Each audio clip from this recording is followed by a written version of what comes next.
unsere Bewegung heute Siegen durch Deutschland marschieren, dann weiß ich, ihr schließt euch den Kolonnen an. Und wir wissen,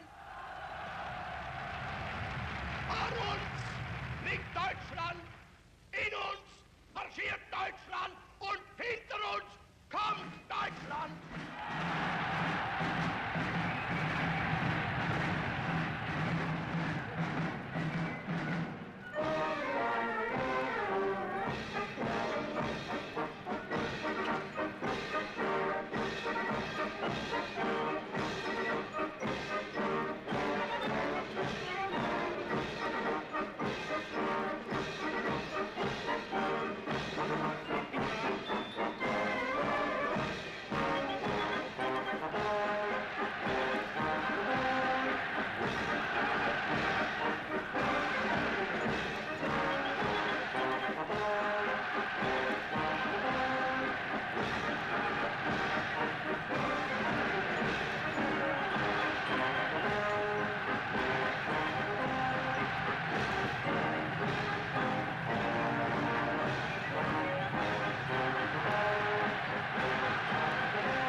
Come on!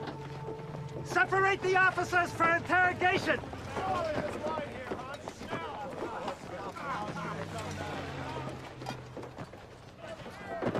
That's it! Run! This side! This side!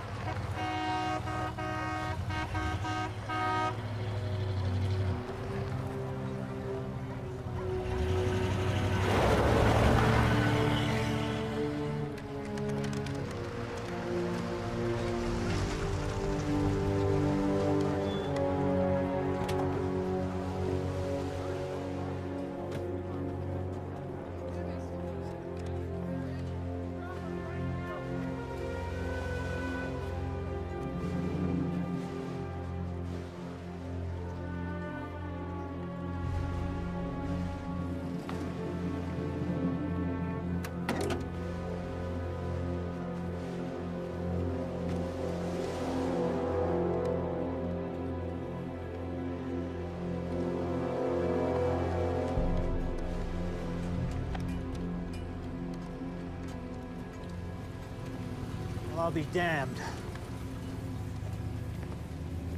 General Spatz, we meet at last. Vice Marshal Goering. My wife, my daughter. Your 8th Air Force has destroyed my beautiful Luftwaffe and leveled our beautiful cities. Even so, I prefer to surrender to a fellow airman.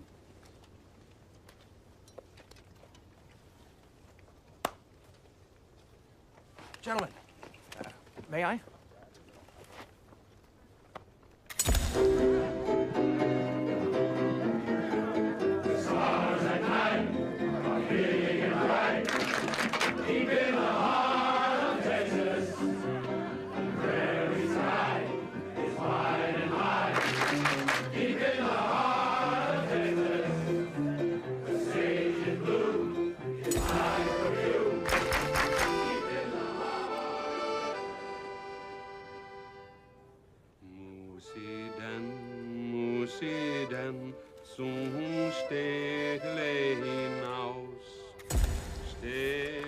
Unbelievable. Unbelievable. Those pictures were on every wire service. American officers throwing a party for Hitler's #2 man. What was the commander thinking?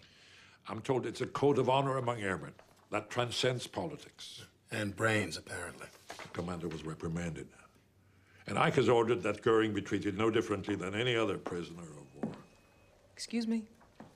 I finagled some real coffee from the Chief Justice's office. Elsie's the best scavenger in the entire building.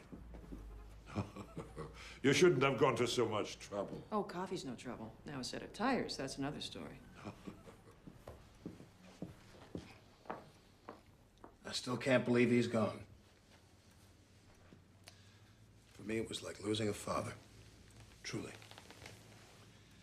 Whatever I have, whatever I am, it's because of Roosevelt. I was in London seeing Churchill when the news came.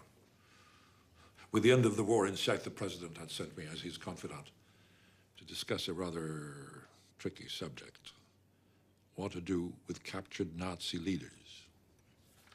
What was Churchill's opinion? He said they should be summarily shot for crimes against humanity. What's your opinion? Well, I think if it's a crime for the Nazis to shoot people without a trial, how could it be less so for us to do the same thing? That's Truman's feeling exactly. And Churchill now shares that view. Surprisingly enough, so does Stalin.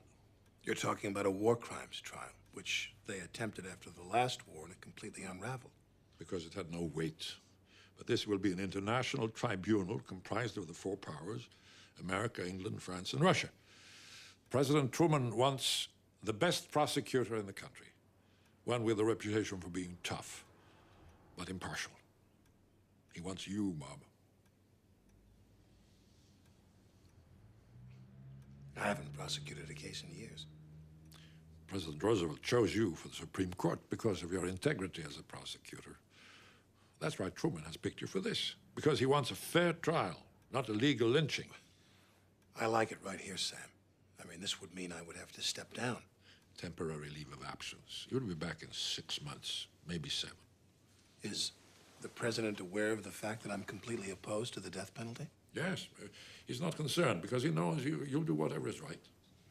As you know, a fair trial means an uncertain outcome. If we don't prove the defendant's guilt, we'd have to let them walk, even if we could smell the blood on their hands. Do the Allied powers understand that? Well, Truman does. You'll have a chance to make it clear to them. The trial is yours to create, Bob. You get to set the rules. Hire the staff, find the setting. You even get to pick the defendants.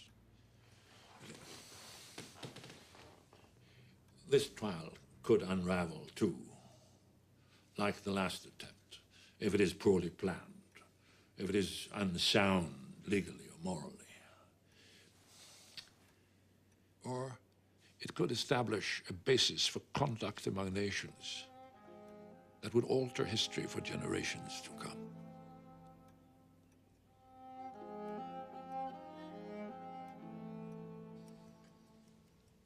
The trial will be held in Germany. That's what the defendants are, the evidence, witnesses. Are there any decent hotels still standing? I don't relish the idea of spending months on some dreary army base. We won't have to worry about that. No wives allowed at Army's request. Bad for morale. You know, all those men over there for years without their... If you don't want me there, fine. I'll be downstairs whenever you're ready.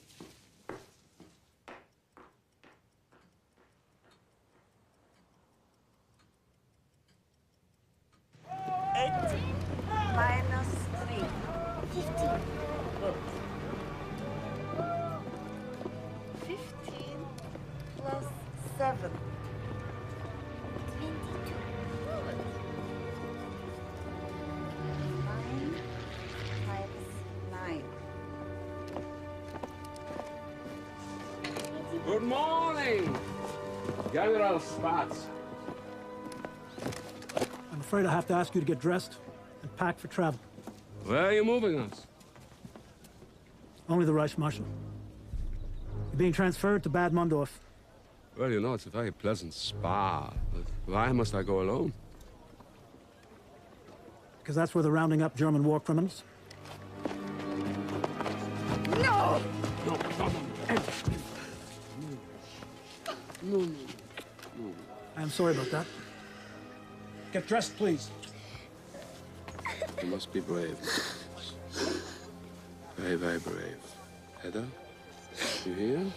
Come on, sweetheart.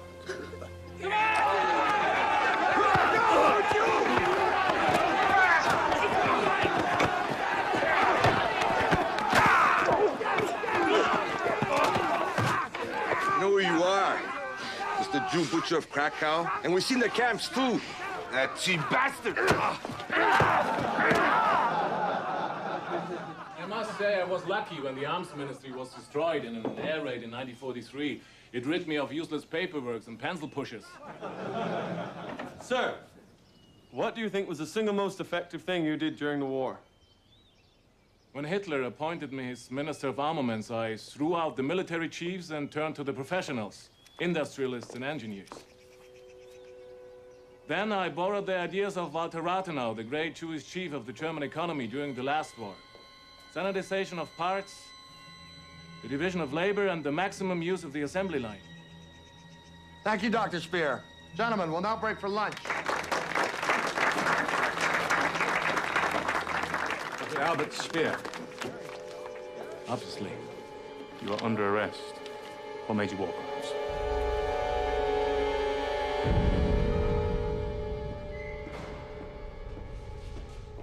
Move aside. Pay attention, orders are in.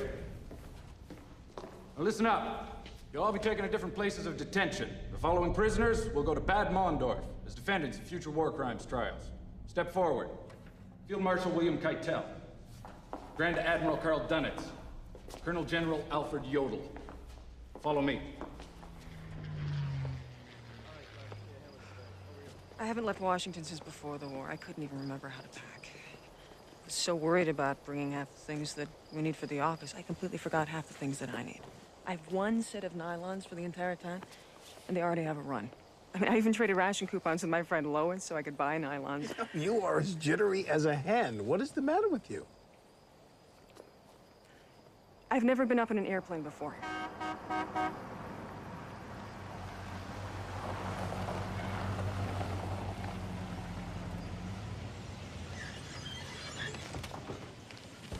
Morning, Robert. John? Bob? Tom? Robert. Good morning. Gentlemen, this is my Chief Secretary, Elsie Douglas. Elsie, this is Tom Dodd, who'll be Deputy Prosecutor. Well, it's nice to finally meet you, Miss Douglas. Pleasure. Colonel John Harlan Amon, who'll be Head of Interrogations. Miss Douglas. Colonel Telford Taylor, who'll be the liaison with the other prosecuting teams. Pleasure. All mine. And Colonel Robert Story, who'll be the head of our documents division. Pleased to meet you, ma'am. Colonel. Now that we're all here, let's go.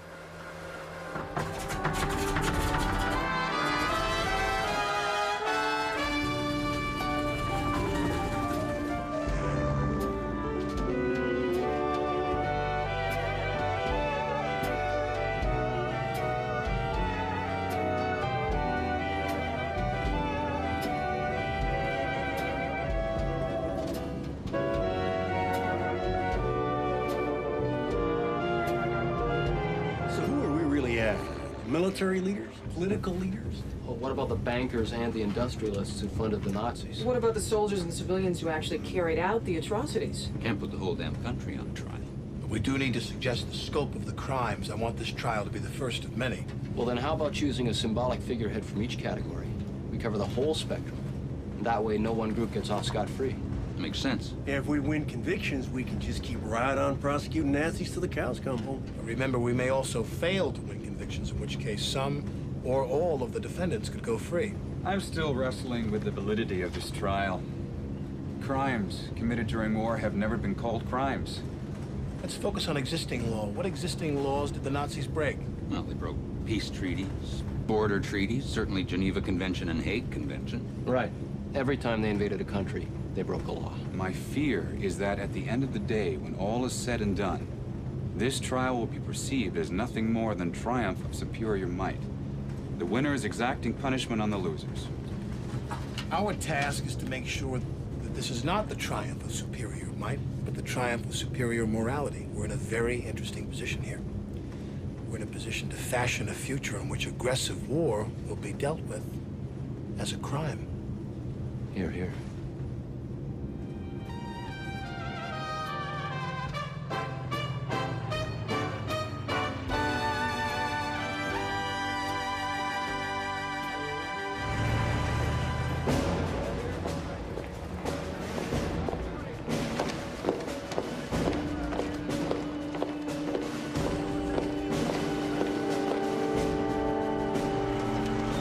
Okay,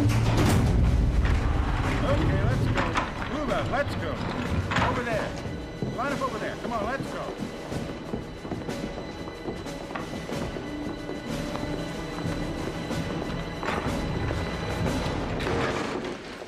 Corporal, new arrivals, identify yourself. Fritz Saukel, Sir. head of labor conscription. Former head. Julius Streicher, publisher of... Sir, I can't pronounce it. Der Stürmer. It's fifth. You bankers are all Jews. You think I don't know that? Shut up. Hjalmar Horace Greeley-Schacht, formerly president of the Reichsbank and minister of the economy. I do not understand why I have been accused here. I'm your jailer, not your lawyer. You'll get your day in court. Hans Fritschet, chief of radio operation in the Nazi propaganda ministry. Rudolf Hess, former deputy Führer. You. Joachim von Ribbentrop. Nazi foreign minister. You. Colonel, this is Dr. Robert Lai, head of the German Labor Front. You're Albert Speer? Yes, sir. What's wrong with this man? His mind is not what it used to be. He's an old drunk. It finally caught up with him. I said shut up! Colonel, this man, Streicher, is a disgusting person. A pornographer and a Jew baiter. I do not wish to be out with him. We make no distinction. Colonel, I respectfully protest our arrest. We were only following orders, nothing more. As a fellow soldier, surely you must understand.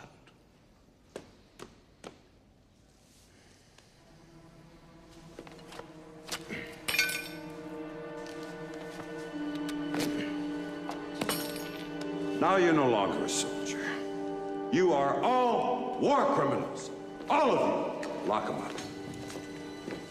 These Nazi bastards. Where's Dory?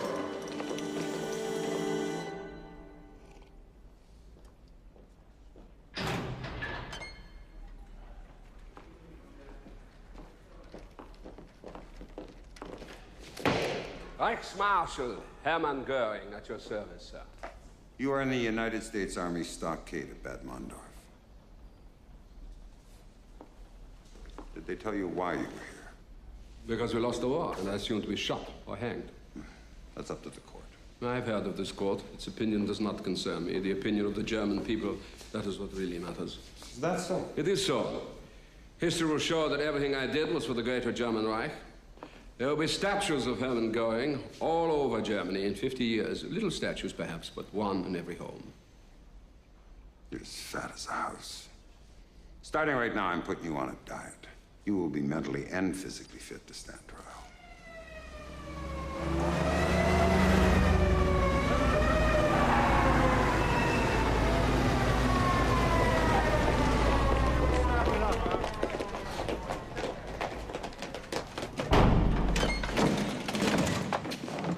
Captain. Who is it? Hans Frank, sir. Tried to cut his wrist and throat. These soldiers stopped him before he could do any real damage. The Jew butcher of Krakow. Corporal, take him to the infirmary. Have him checked out. I want a 4-man watch on him around the clock on the double. Yes, sir. Good work, Captain. What's your name? Gilbert, sir. You and your men want to chow with us? Thank you, sir. You a surgeon? Psychologist.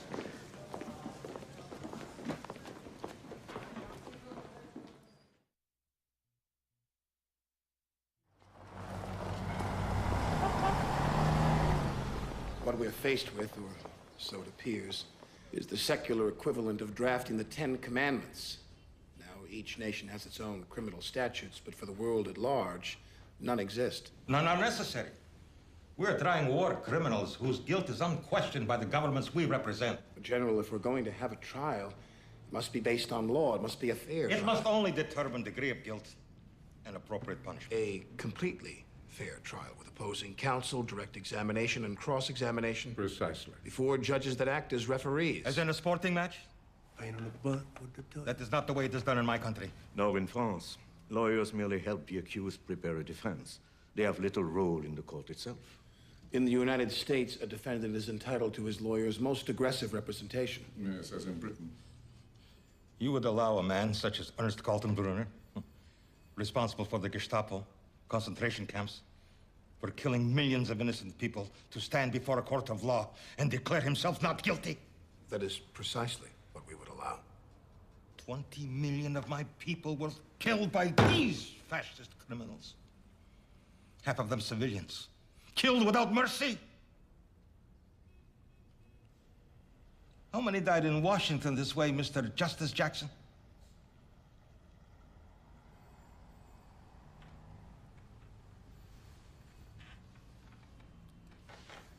General, it occurs to me that perhaps separate trials might be the most satisfactory way to reconcile our differences. The United States and the British, along with the French if they choose, will conduct a trial with the Nazis that we currently have in captivity. Kaltenbrunner, Frank, Speer, Goering. And the Russians, of course, would be free to hold their own trial with the ones that you have on hand.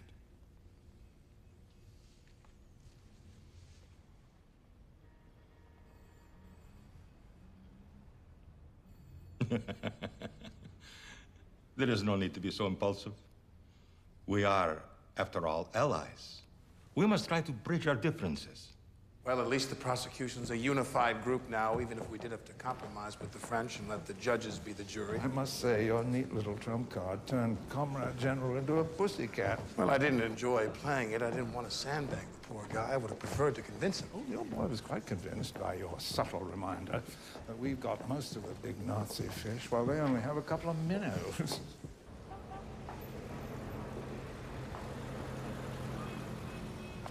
Nonetheless, I couldn't argue his point. My country was spared the worst of it. No bombed-out cities, no slaughtered children. I couldn't begin to know. How is it you can look out on all of this and still want to guarantee these men a vigorous defense? I want to put National Socialism on trial, so they'll incriminate themselves. Besides, I don't ever want this to happen again. Well, there's no question you're the undisputed leader in all this. Today proved that. So when we finished our work here, you better go to Germany, find a place for the trial. If anything still exists, that is.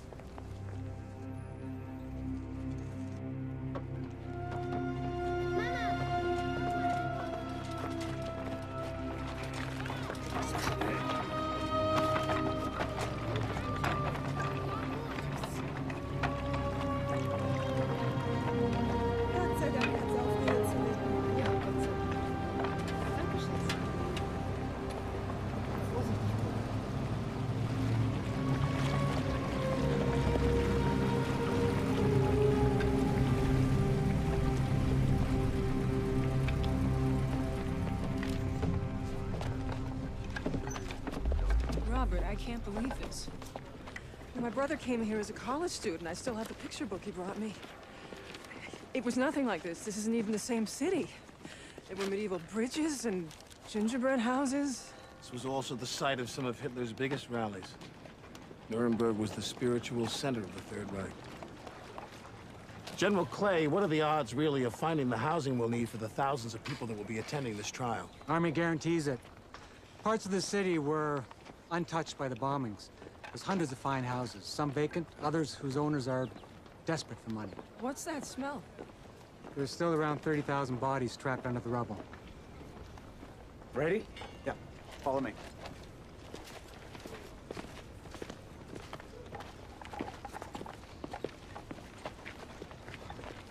Grand old Palace of Justice. A landmark in more ways than one. Took 5 bomb hits, but just shrugged them off.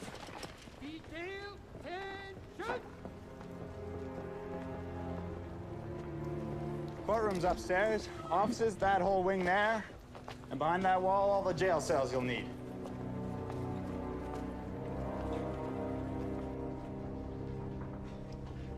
Okay, just right this way. Justice Jackson, the courtroom.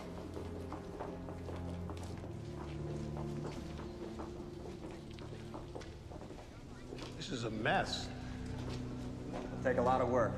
A lot of work. But it's doable. Bob?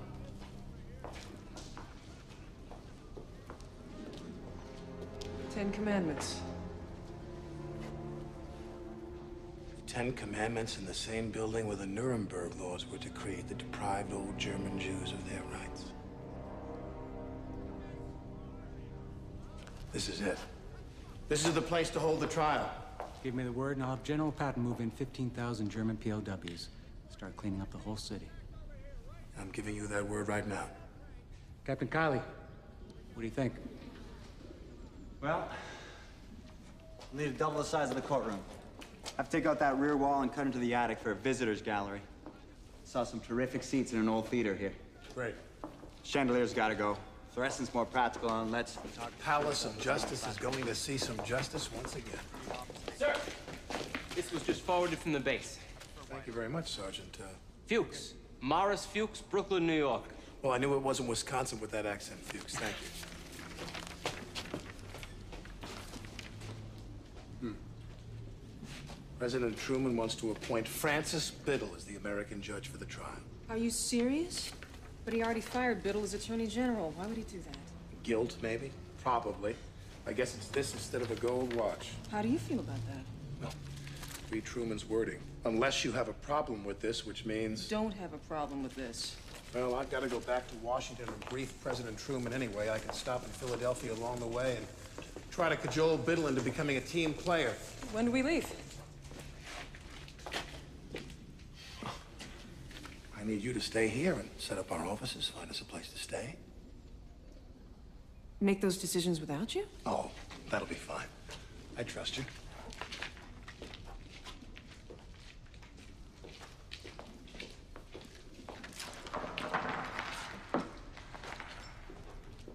Bob? Bob? When your name is called, get your ass on the truck. Von Papen. Sure. When we board the plane, get a seat by the window, dear boy. It may be the last view we have of the fatherland. Alfred Jodl.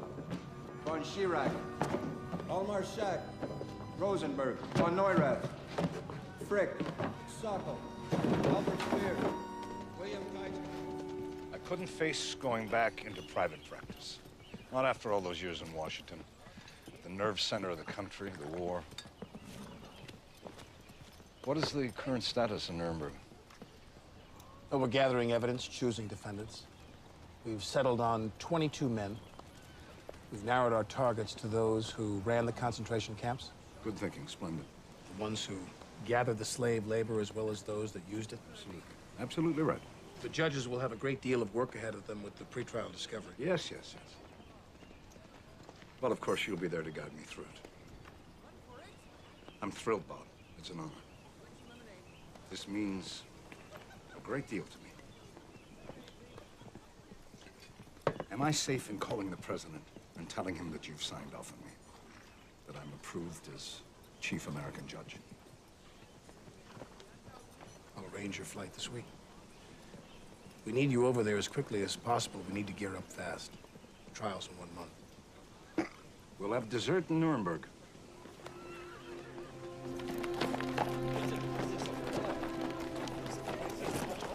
All right. Hey, come on, slow down. Take it easy.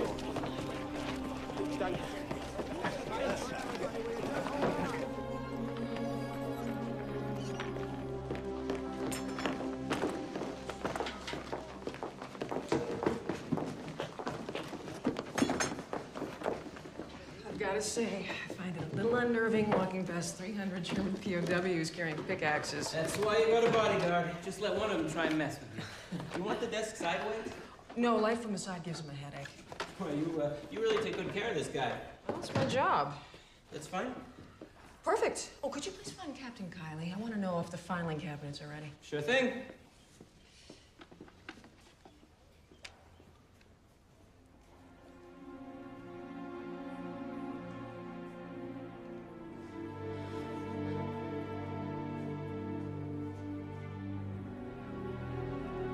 First thing you must understand about these men is that they are war criminals. Their rank means nothing. There's to be no exchanging of salutes or any other military courtesy. Now, I know most of you men saw combat. You lost friends, companions. We've all seen the bodies at the side of the road. Men who gave their lives in the service of their country. Gave their lives so that we might have the opportunity to bring these criminals to justice. Now, our job is to make sure that these criminals survive long enough to have that justice served, to make sure that our friends, our companions, did not die in vain. That'll be all. Then do!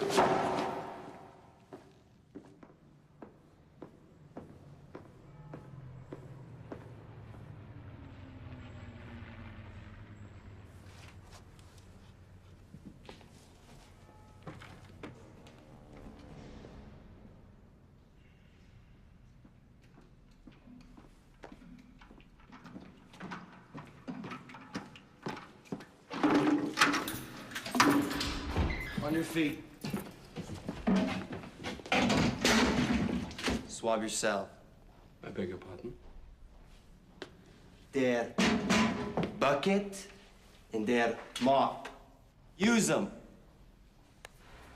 Pick it up. Pick them up now. Pick him up. Hey! Lieutenant! Hey! With us! Back off! Easy, easy. Okay. Put him down. Easy. That's it. Easy. Okay.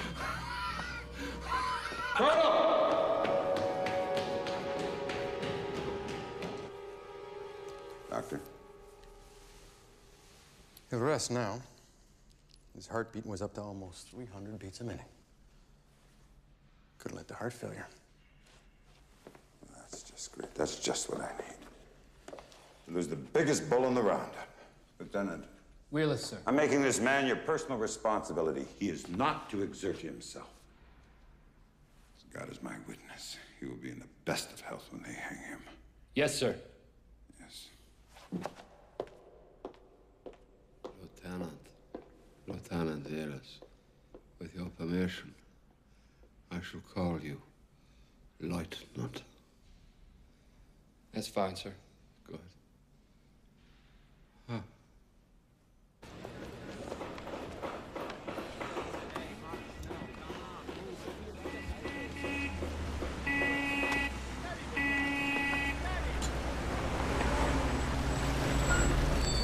Thanks for the ride, Fuchs. No problem. Robert! Welcome back. Nice to be back. It's really good to have you back. So, Quite a job you've done here. you should see the inside. Come on.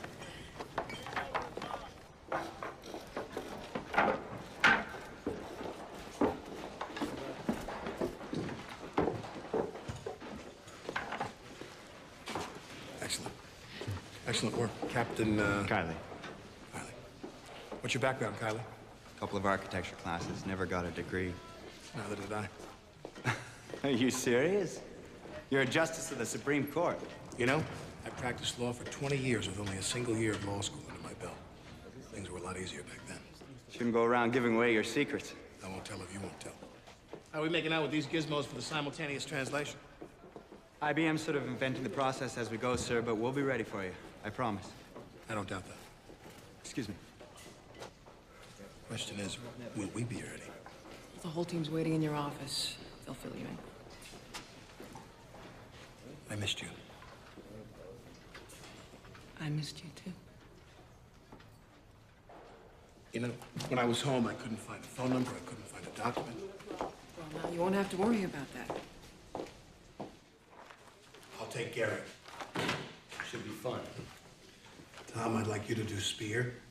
My pleasure. I'd also like you to take on Shurock and Funk. Good. Are the indictments ready to be served? Yeah. I say we hold off until the last possible moment. Until they're indicted, we get to treat them like POWs. We can interrogate them all day long. Once they're indicted... Once they're indicted, they're entitled to have their lawyers present. Fellas, this is going to be a fair trial. Let's serve those indictments as soon as possible. If the British deliver the indictments, wouldn't be right for us to hog the whole show now. What if the defendants want Nazi lawyers? Oh, hell no. What kind of crazy example would that set? Free speech? For crying out loud, boys. Nazis defending Nazis when they ought to be on trial themselves. And we're gonna pay them? Can't help wondering what these fellas would do if the situation was reversed and they had us on trial. Well, we don't have to answer that question in this room right now. The judges will be here in 1 week. We'll let them decide. Would you excuse me for 1 moment? David's just arrived from Biddle. He's decided not to fly. He's coming over on the Queen Elizabeth. He'll be here in 3 weeks.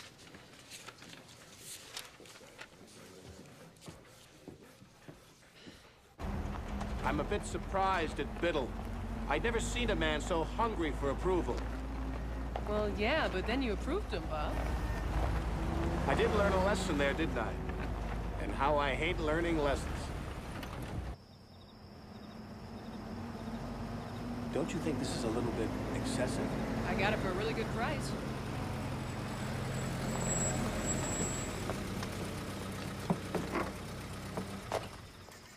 Thank you.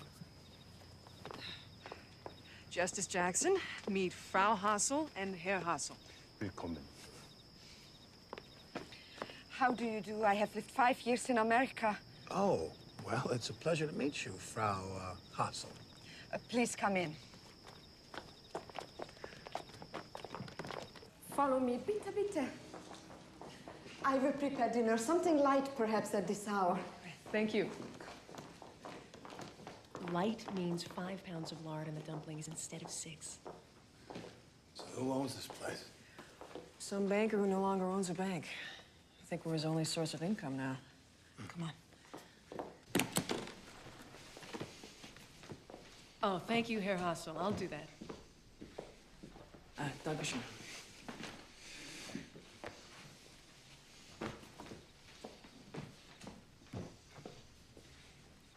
So where is your room?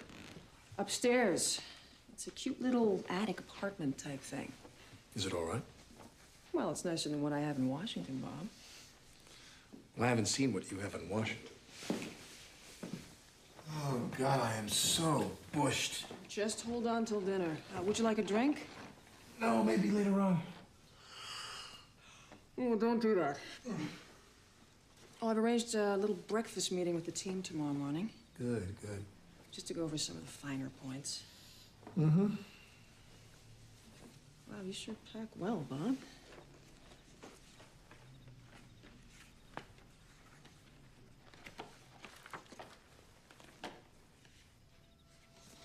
Aw, Bob.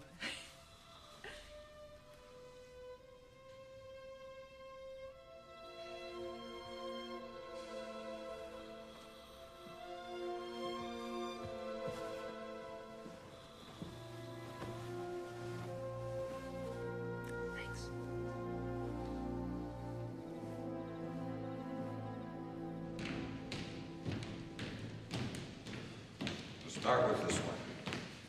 I hope I shan't make a balls of it. Do just fine, old chap. Open up.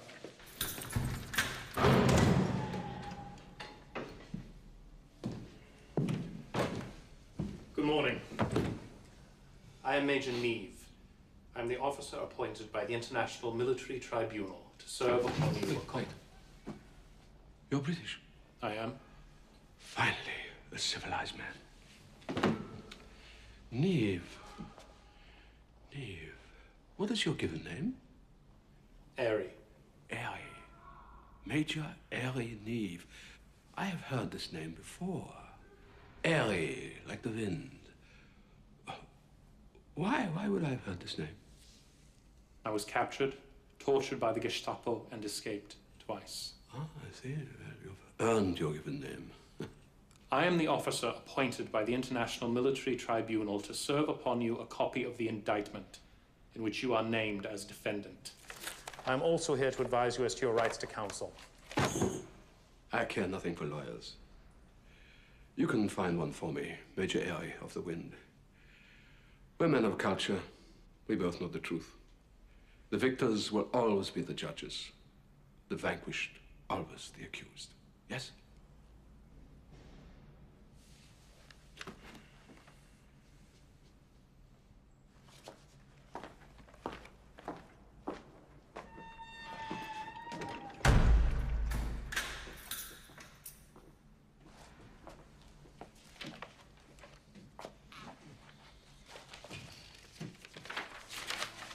Open it up. Until I've studied this, I cannot speak to the accuracy of the charges against me. But I acknowledge the necessity of this trial and accept my inclusion in it. How can you say that before reading the charges? There's a common responsibility for the crimes that were committed in the name of the Third Reich. No one is blameless, apart from the victims. But we were just following orders. I know nothing about crimes against humanity. Here's a list of lawyers. Jews. No Jew names! I want to be defended by a German naval officer. I was a lawyer myself, full of ideals. Why don't you just shoot us now? Why don't you just shoot us now?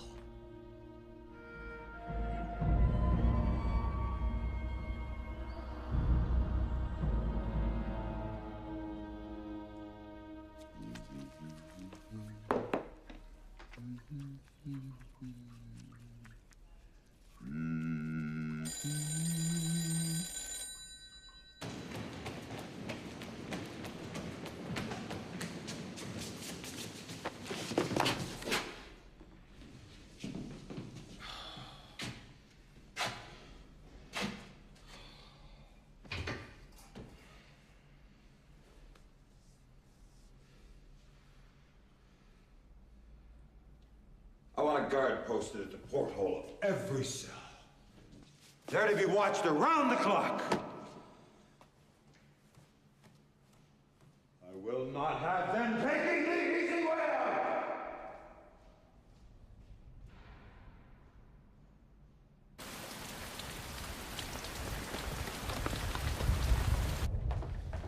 I need to pick up a document from the document room. I'll meet you in the office.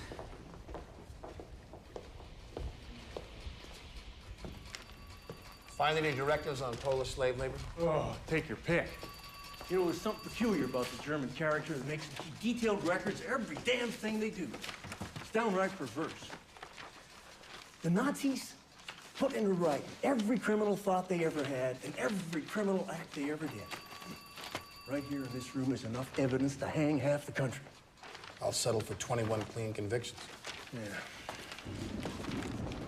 I expect we'll be here quite late, Frau Russell. Don't worry about dinner. We'll manage on our own. Thank you. Get what you need? More than. I've arranged all your random notes for the opening statement into something less random. Legal, thematic, anecdotal, precedent, theory. You really are something, you know that? Well, when you decide what, let me know. Oh my God!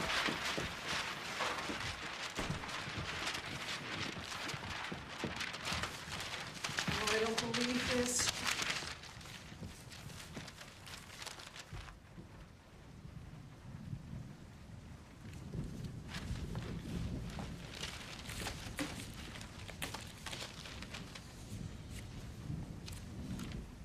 I've noticed that this case has really inspired the orator in you. Well, I've tried to capture a tone, a mood for the entire case. A melancholy grandeur, if you will. Well, it's all here.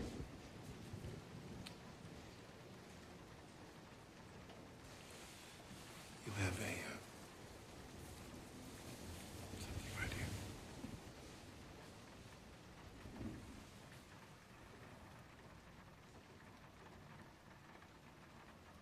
We only have 2 days left to finish the speech. Maybe you should start dictating. Right.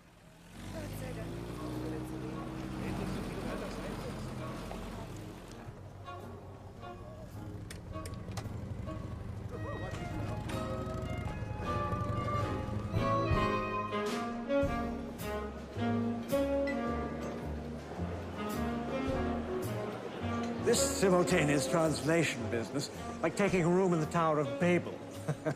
And this I can assure you, whoever designed those electronic earmuffs... Earphones, Sir Geoffrey. Earphones. Whoever designed them did not try them over a barrister's wig. Well, not to worry, on you they'll be most becoming.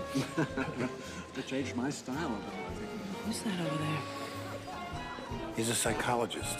The Army transferred him over here to consult on the suicide risk of the prisoners. Let's get going. Cheers. Francis, I had arranged for a flight to pick you up. You were meant to be here 2 weeks ago. What happened? You developed a sudden craving for shuffleboard? I just needed a little time to get myself up to speed. I worked the whole way over. I'm fully prepared. Any of my colleagues here, I'd like to meet them. Perhaps later on. I need to talk to you about something. You must drink some vodka. No, thank you. Oh, you must try some. It makes it very strong. The cognac. Oh. But we do it all the time in you Russia. can't mix it. Oh, we do in Russia all the time. Not in France. Oh. Thank you. Thank you. Okay. Look at this bottle. It was a gift from my family. After the trial, I'm going to donate this along with my papers to my alma mater. I think future generations... Francis, will... on the subject of who will serve as president of the court, the British are prepared to support you, but... Yes? But it's not in the best interest of the trial. The Americans are far too dominant in this thing already. The trial must be viewed as a joint effort. I really do have the qualifications. I know you do. If not me, then who? Sir Geoffrey Lawrence. The British share our sensibilities, and it's a hell of a lot better than having Devab or God knows Nikitchenko. I think I can sell the French on this idea, too. Everyone back home assumes that I will be head of the court. Francis, your role here will be of incredible importance. This is probably the last appointment of my career, Bob. This is how I'm going out. With great honor. Francis, you will be capping your career with great honor.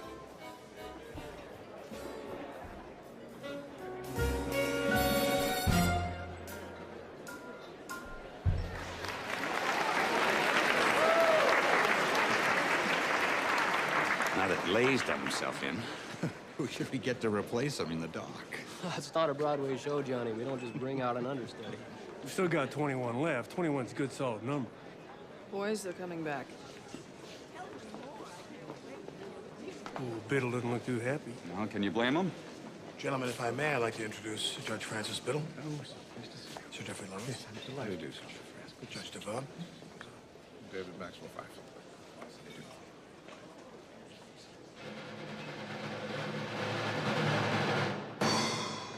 Ladies and gentlemen, please, a salute to my colleagues in the law. How fortunate we are to be in a profession where we may speak our minds. Not like diplomats who must behave like dogs on a leash. To the law. To the law. I was wondering if you'd care to dance with me. I'm not much of a dancer. Well, let's go embarrass ourselves.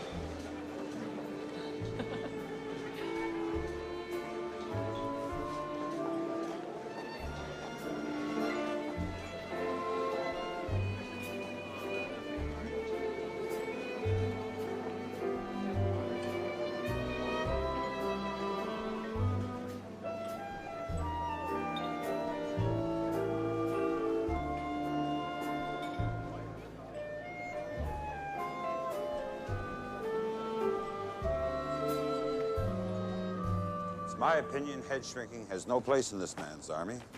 But you've been assigned to me, Captain, and I plan to make full use of you. You're going to help me make sure I don't lose any more of my prisoners. Well, from what I already know of your setup here, Colonel, I can safely say that you've created the perfect suicide ward. What are you talking about? These men have nothing to do all day but sit around and think about their fate. Well, they should think about it. If you want to keep them alive and sane, you need to keep them occupied, both mentally and physically. A small library, for instance. Library? A library would make all the difference in the world. So would an exercise yard. Well, I had something quite different in mind. I thought I might put you in their life. Give them somebody to talk to, open up with. I'm sure they'll jump at the chance to jibber-jabber with somebody as bright and enthusiastic as yourself. They'll tell you what they're thinking, what they're planning. And you report everything you hear to me. Colonel. I don't want to hear anything about morals and ethics, Captain. These men are prisoners, criminals, not patients. That's the deal, Captain. Take it or leave it. The library and the exercise yard, sir. You got it.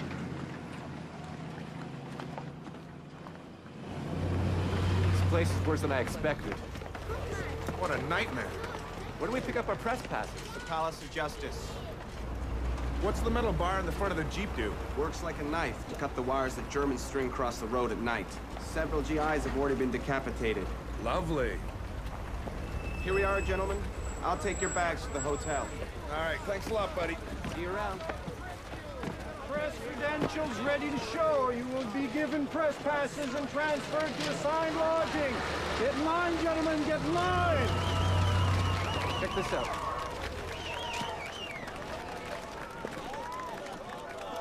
Vita, nice and tight, yes, please.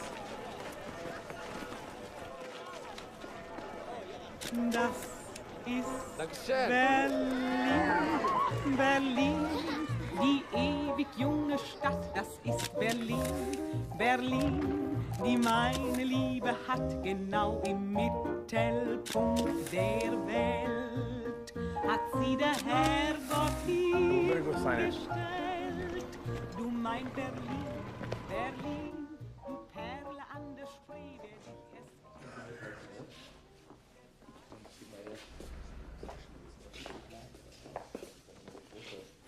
Rudolf, you put it on the wrong foot. Was? The shoe. Yeah. This seems completely mad. It is an act. He is being clever. If he was so clever, he wouldn't have spent the last 4 years in an English prison.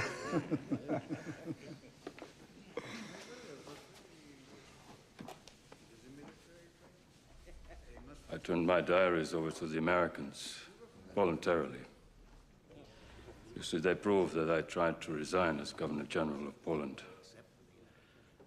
Did not approve of the persecution of the Jews. Anyone reading my diaries, they will know what was in my heart. They will understand that those things I wrote about the Jews, the orders I signed, they were not sincere. I believe you, Herr Frank. And yet, you did do those things. How do you explain it? I don't mean legally. I'm not a lawyer or a judge. I mean, how do you explain it to yourself?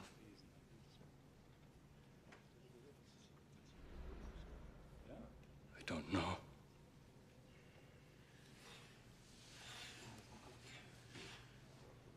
It's as though I'm two people.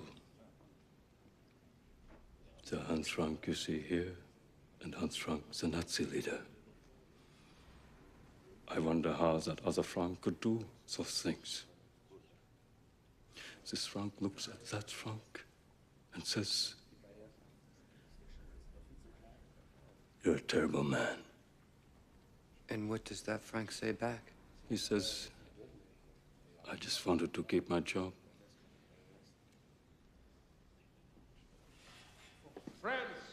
Friends, when we begin this grotesque farce tomorrow, my friends, never forget that we are here for one reason, and one reason only. We lost the war. But someday, a grateful German nation will honor our legacy. Doctor, what do you have? You have one German. You have a fine man. 2 Germans, a Bund. 3 Germans, a war. Are you really in such a good mood, Herr Goering? Or is this your way of handling fear?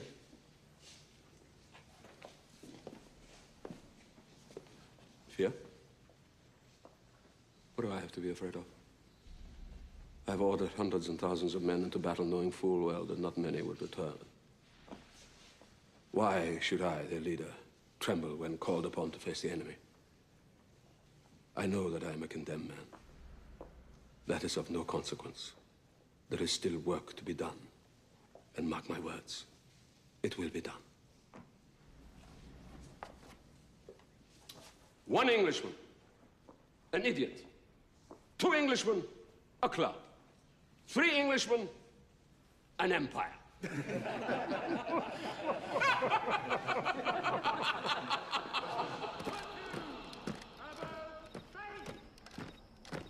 spoke with some of the translators today to get a sense of the pace you need to maintain. It's a little tricky because it's not just about pace, it's about rhythm, pausing at the end of phrases. We should probably rehearse a little tonight. Not the whole speech, you need to save your voice for tomorrow.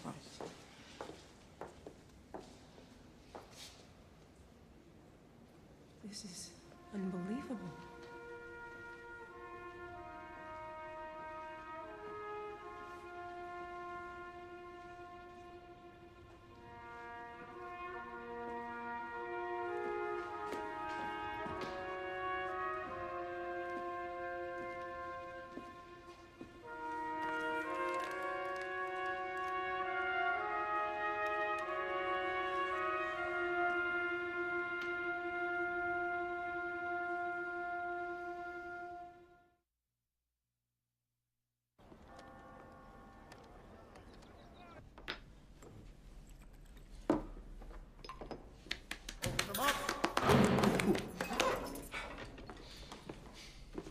Good morning, Lieutenant Wheelers. Morning, sir. It's time to go, Reichsmarshal. How'd I look? You look fine, sir. How do you feel? Excited. I've waited many months of silence. Now at last I'm being heard. Shall we? I'm not allowed to do that, sir. Oh, yes, of course. Bring him out!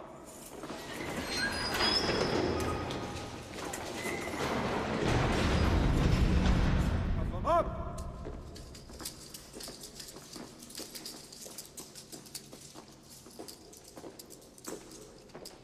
Puff him out!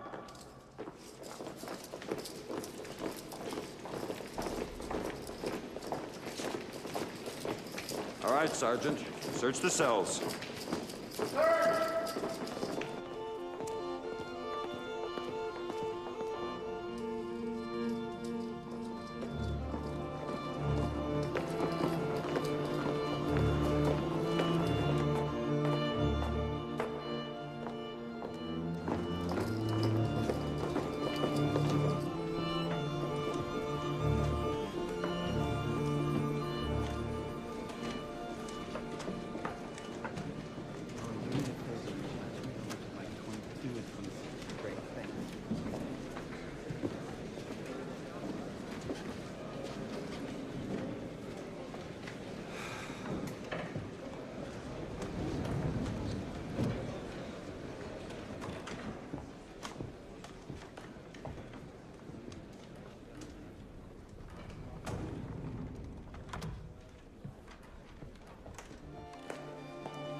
Oh.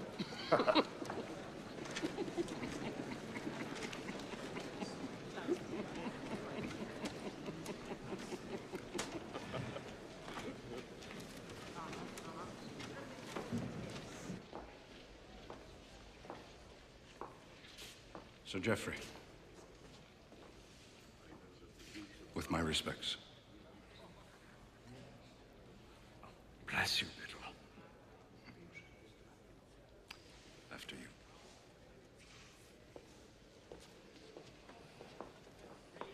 All rise!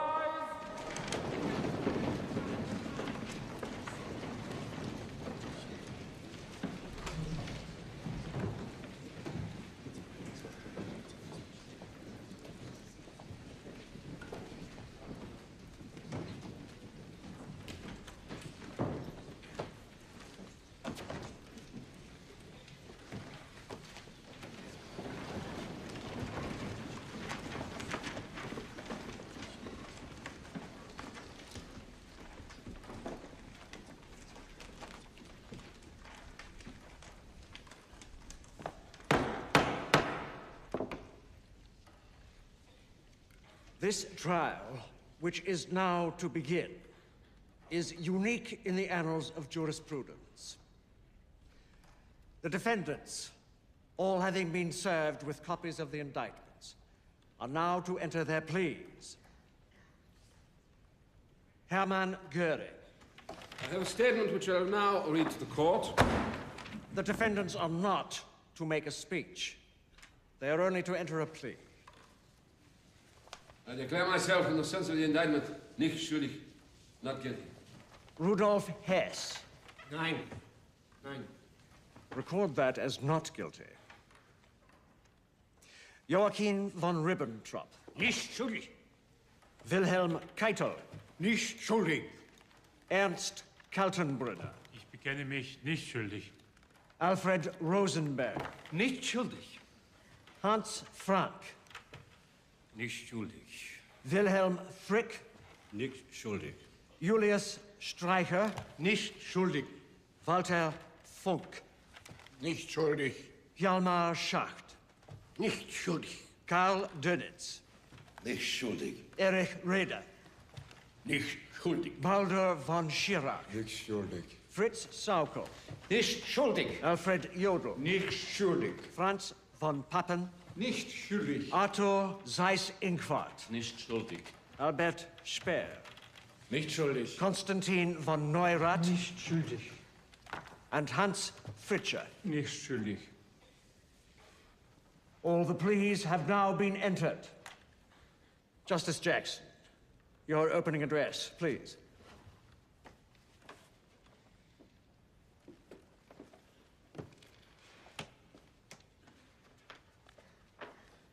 May it please your honors. The privilege of opening the first trial in history for crimes against the peace of the world imposes a grave responsibility. The wrongs which we seek to condemn and punish have been so calculated, so malignant, and so devastating that civilization cannot tolerate their being ignored because it cannot survive their being repeated. That four great nations, flushed with victory and stung with injury, stay the hand of vengeance and voluntarily submit their captive enemies to the judgment of the law is one of the most significant tributes that power has ever paid to reason. If these men are the first war leaders of a defeated nation to be prosecuted in the name of the law, we agree that here they must be given a presumption of innocence. And we accept the burden of proving criminal acts and the responsibility of these defendants for their commission. We have no purpose here to incriminate the whole German people. Hitler did not achieve power by a majority vote, but seized it by an evil alliance of revolutionists, reactionaries, and militarists. You will hear today and in the days ahead of the enormity and the horror of their acts. The prosecution will give you undeniable proofs of these incredible events. I count myself as one who received during this war most atrocity tales with suspicion or skepticism. No more. The catalog of crimes will omit nothing that could be conceived by their pathological pride, cruelty, and lust for power. You will hear of the repression of organized labor, the harassment of the church, the persecution of the Jews, the conversion of mere anti-Semitism into the deliberate extermination of the Jews of Europe. You will hear of the long series of German aggressions and conquests and broken treaties, the terror that settled over Germany, the havoc wrought in the occupied territories.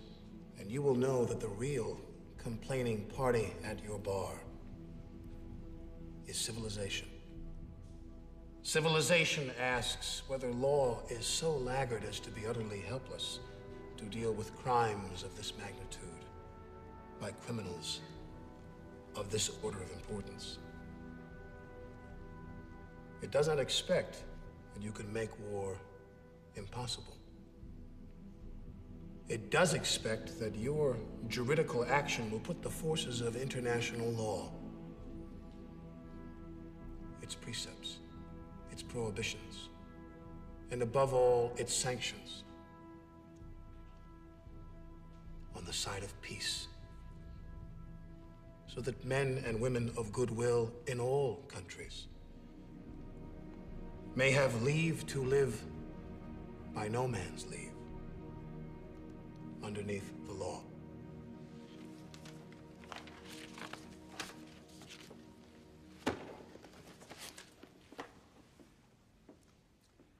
The court is now adjourned.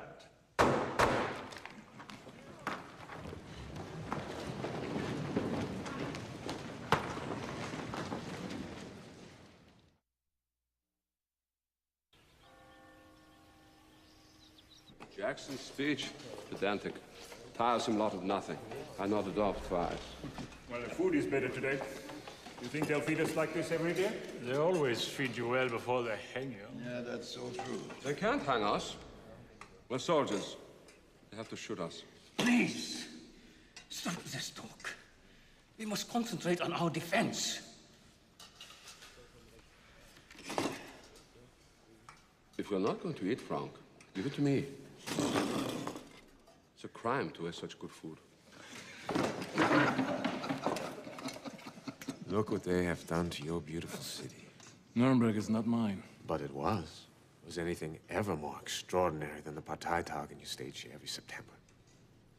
The night skies would light up like a bonfire as we carried our torches through the streets, 250,000 of us on the way to the Zeppelin fields. I remember standing there for hours, basking in the radiance of the Fuhrer. And then I would take a group of my Hitlerjungen to the river, where we'd bathe together. We had to cool off from the fires that were burning within us. But now that just seems like a dream. A strange, wonderful, frightening dream. It was not a dream. It was a nightmare. Of our own making, and it's time to wake up from it. The look in Hitler's eyes was not radiance. It was madness.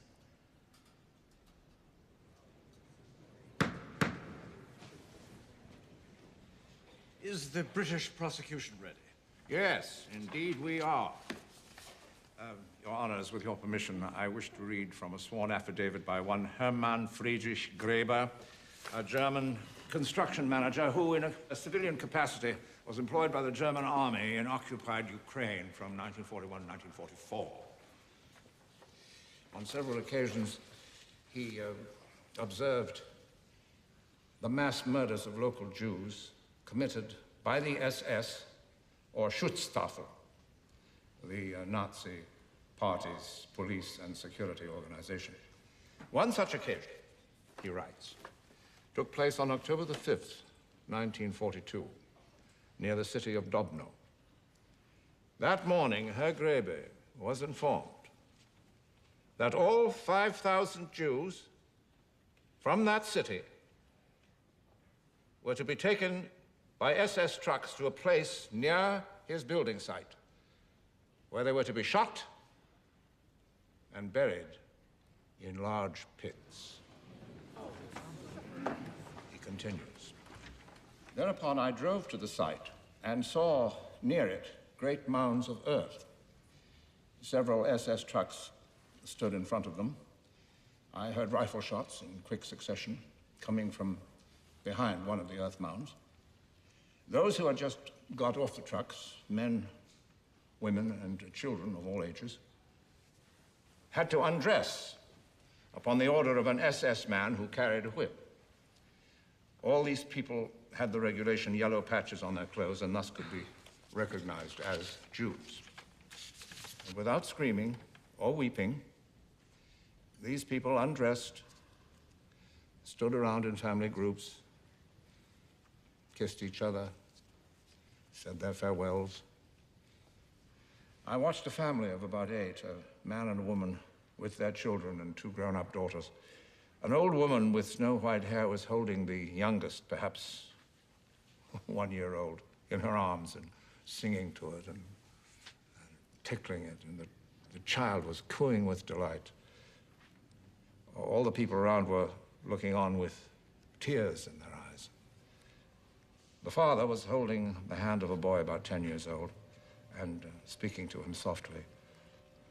The boy was fighting his tears. The father pointed to the sky, stroked the boy's head, and seemed to explain something to him. At that moment, the SS man at the pit shouted to his comrades. The latter counted off about 30 persons and instructed them to go behind the earth mound. Among them was the family that I have mentioned. I well remember a girl, slim and with black hair, who, as she passed close to me, pointed to herself and said, 23. I then walked around the mound and found myself confronted by an enormous grave. People were closely wedged together and lying on top of each other so that only their heads were visible. Nearly all had blood running over their shoulders. Some of the people shot were still moving. Some were lifting their arms and turning their heads to show that they were still alive. The pit was at least 2/3 full. I estimated that it already contained about 1,000 humans. The victims, completely naked, went down some steps which were cut out of the clay wall of the pit and clambered over the heads of the people lying there to the place where the SS man had directed them. They lay down in front of the dead or injured. Some caressed those who were still alive and spoke to them in low voices. Then I heard a series of shots. I looked back into the pit and saw that the bodies were twitching, and the heads, lying already motionless, were on top of the bodies that lay beneath them. When I walked back around the mound, I noticed another truckload which had just arrived. This time it included the sick and the infirm. An old, very thin, very frail woman, with terribly thin legs, was undressed by the others who were already naked, while two people held her up. The woman was obviously paralyzed. The naked people carried the old woman around the mound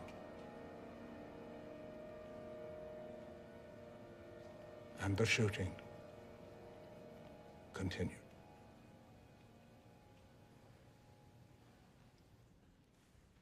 Signed, Friedrich Graeber.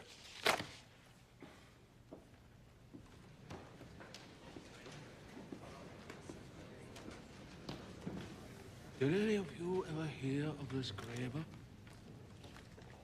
Huh?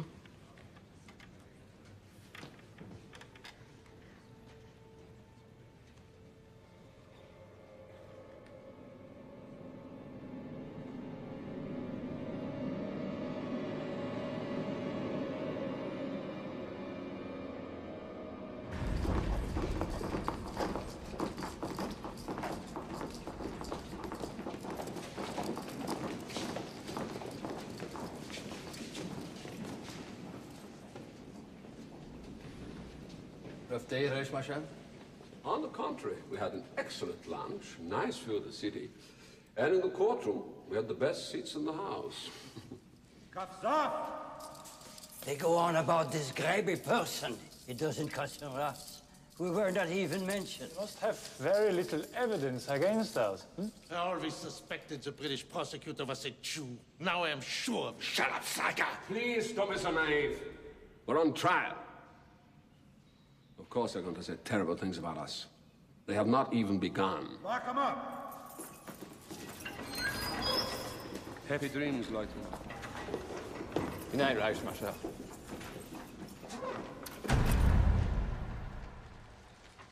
Your Honors, I would like to read into the record document 294 PS, which describes manpower initiatives and how they were directed. Mr. Justice Jackson, you have already read into record 8 nearly identical documents on this subject.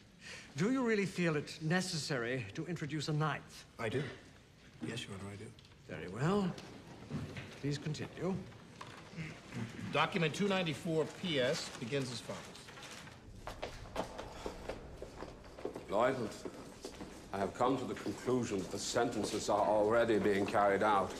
Justice Jackson means to bore us to death, and he is succeeding beyond his fondest hopes.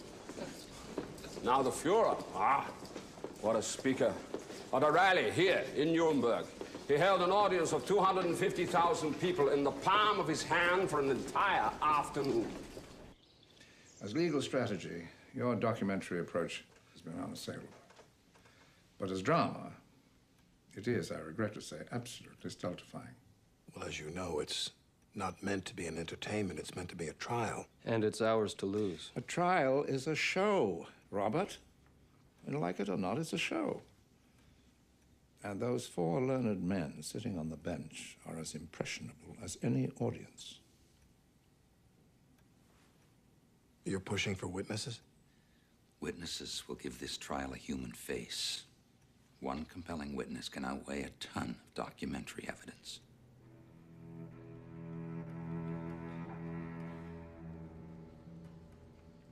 Mr. Petcheleg, while you were imprisoned at Dachau, were you at one time asked to participate in a medical experiment?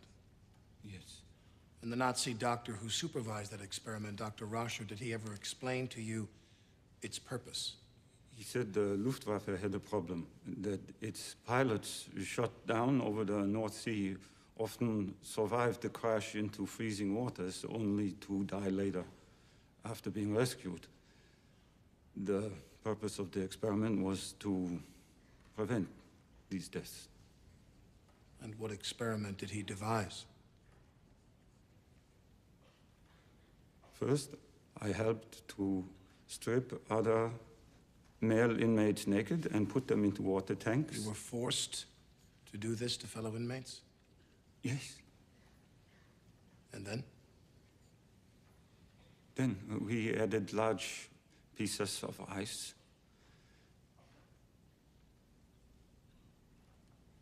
We put thermometers into their rectums to make sure the men were freezing. Then some of them we plunged into hot water, others in warm water, others we put next to naked female inmates so the doctor could learn which method would best revive them. Mr. Petcheleg, would you be so kind as to read this conclusion from Dr. Rascher's meticulous records?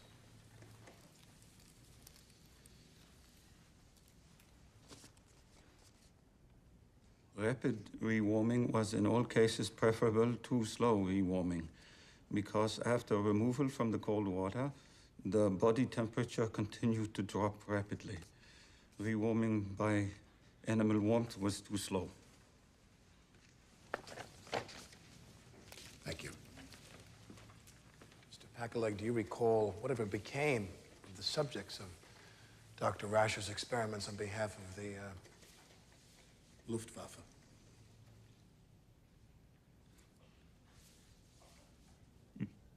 Most of them went into convulsions and died.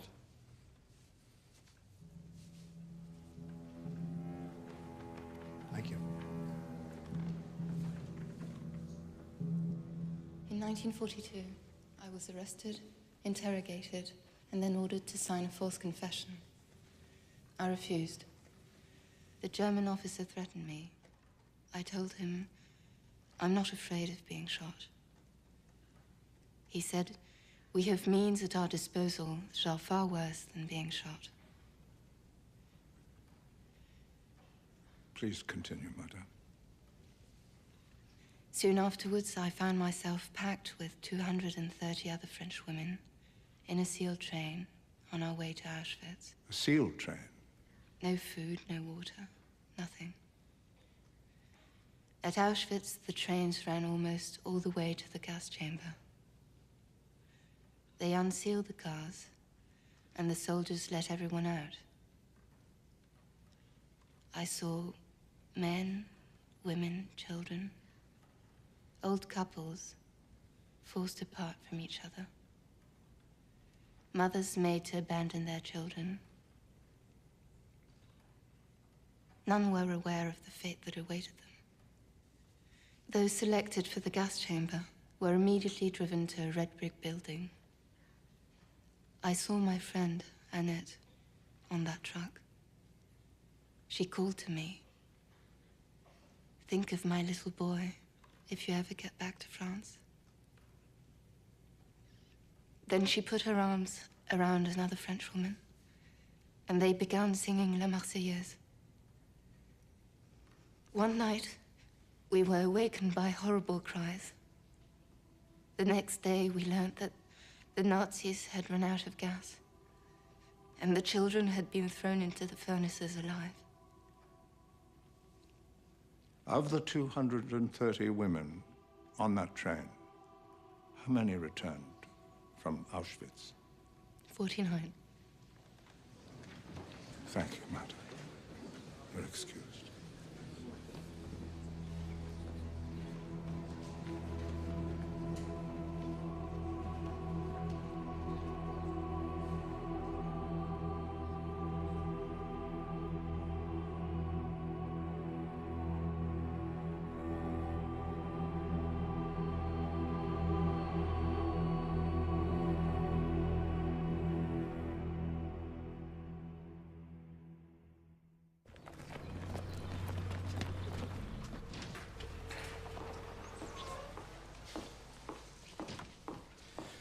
There you are. The film came in late last night, and I was up until dawn watching it. Now, very few people have seen this film. Bob, you have got to enter this into evidence this morning. What's the film? You're not going to believe this. May it please the tribunal, the United States now offers a film into evidence. It was compiled from motion pictures taken by Allied military photographers as their armies liberated areas into which concentration camps were located.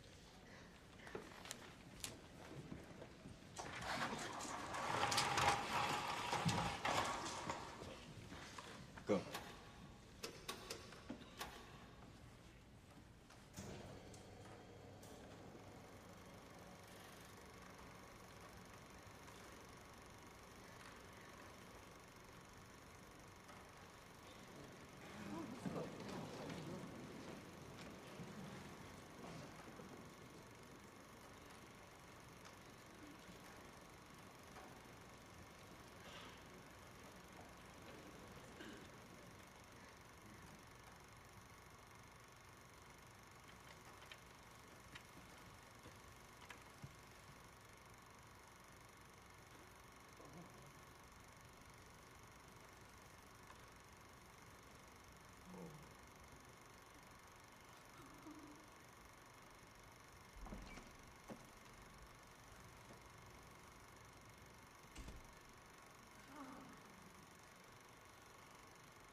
You know, it was such a nice day. Laughing, joking. And then they showed that horrid film. Propaganda. Anyone can do it. Little of this, little of that, and before you know it... Still... Those films. You know, I'd read any number of affidavits, reports, statistics, but I didn't really understand until I saw those films. I still don't understand. I don't think I ever will. How could civilized human beings do that to other civilized human beings? Maybe civilization's overrated.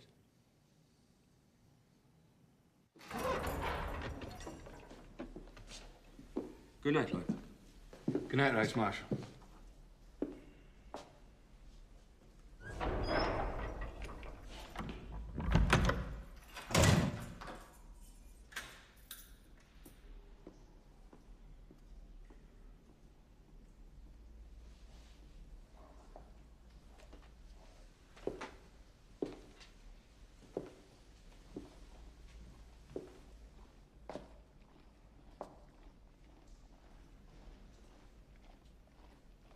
Wenn wir marschieren, sind wir zum deutschen Tor hinaus.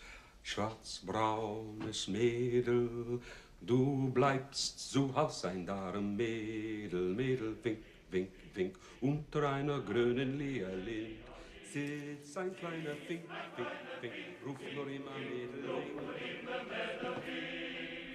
Sie ist ein kleiner Fink, Fink, Fink, ruft nur immer Melodie. Der Wirt muss sorgen, soll die Trappe kämpfig sein, sonst werden wir morgen beim ein darum Mädel, Mädel, Wind, Wind, Wind, unter eine grüne Violine. Sie ist ein kleiner Fink, Fink, Fink, ruft nur immer Melodie. Sie ist ein kleiner Fink, Fink, Fink, ruft nur immer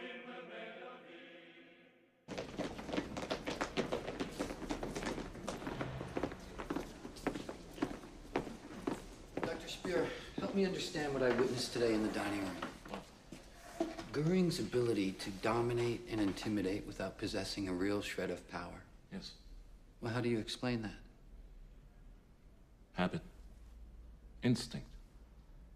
Something in the German character that responds to authority. Real or imagined. That's it? That's all it is? Yeah. What about the ideas he expressed, the words, the thoughts? They had no impact? What ideas? What thoughts? They were only platitudes. Nazi Germany was built on empty platitudes. A man like you were seduced by empty platitudes? Of course.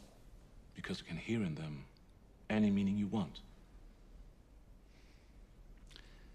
You said earlier you wanted to tell me something. I've been trying to encourage some of the other defendants to join with me in accepting guilt and expressing remorse. I made progress with Frank, and I have had high hopes for young von Schirach. But Goering means to bully them into joining him. And I fear now he will succeed. Unless someone stops him. I understand.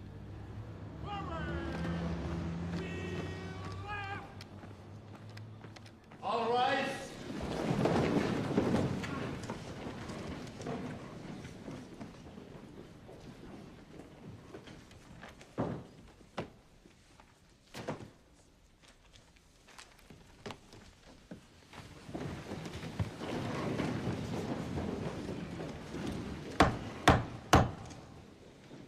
Herr Göring, do you believe that the Nazi Party came into power legally? I do. And I'm happy to explain in detail the history of those first elections. But I will add that once we came to power, we were determined to hold on to it under all circumstances. We did not want to leave this any longer to chance, to elections, and to parliamentary majorities. It had always been our plan, once we came to power, that we would eliminate the Reichstag, dissolve the regional parliaments, and individual rights. Where did the idea come from to combine the ceremonial head of state and the head of government in one person? Adolf Hitler. That's quite simple. We took our example from the similar dual roles of the President of the United States. And the idea for concentration camps? The idea was mine. It was a question of removing danger. Only one course was available: protective custody. How could the party rule until it had established order? And how could it maintain order with its deadly enemies, particularly the communists, running free?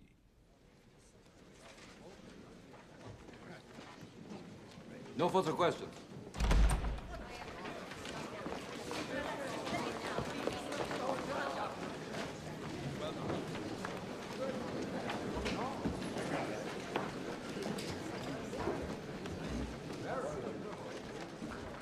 I don't get it.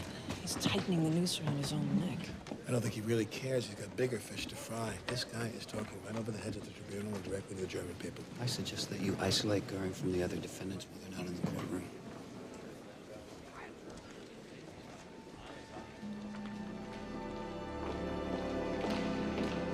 Open it up. I don't understand. Why are you doing this? Inside.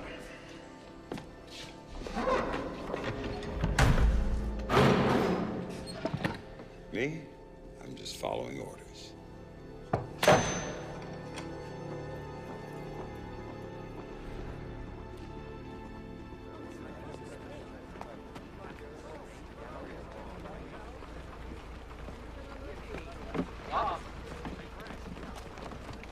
Join Cross. Hit Goering quick and hard. Put him on the defensive right away. Never let him breathe. I see no point in that at all. He's blatantly incriminating himself. All I need do is ask direct questions and let him answer them. Be prepared with a tougher line of questioning, though. Case is needed. Thank you. Sure. Why am I being punished like a schoolboy? Speer. Speer's behind this. He must have talked to Colonel Andrus, persuaded him into this line of action. How do you know it wasn't me? Why Dr. Speer? Is there some kind of rivalry between the two of you? He is ashamed of being a Nazi. I am not. He wishes to infect the others with his shame. You have no shame. The world has now seen proof of the horrors committed by Nazi Germany. You're comfortable defending every bit of it. I've seen so many horrors already. The carnage of the First War, thousands of my countrymen maimed, degraded, starved. No, my dear doctor, I am not an inhuman monster who has no regard for human life. These atrocities are not indifferent to me. You know, we are accused of so many appalling acts, it is hard to keep track. Did you try? My concern was war. And in war, each nation has its own selfish interest. You have to be practical. I am a practical man. And I'm a soldier. And a soldier's code is obedience. Obedience. This amuses him. Blind obedience without responsibility. Is there nobody in this country that will take responsibility for anything? Nobody who can say no? Take a look at every cell in this block. What do you see? Yes men. All the no men are 6 feet underground. What is this? You're not Jewish, are you?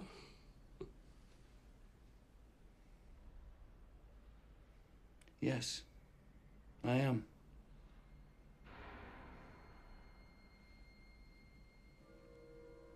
I see. Well, this is a very interesting situation for both of us.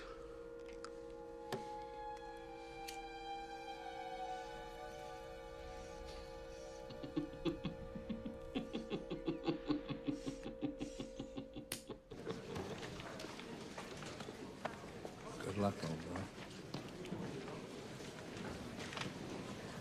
So, what's his plan? Haven't a clue.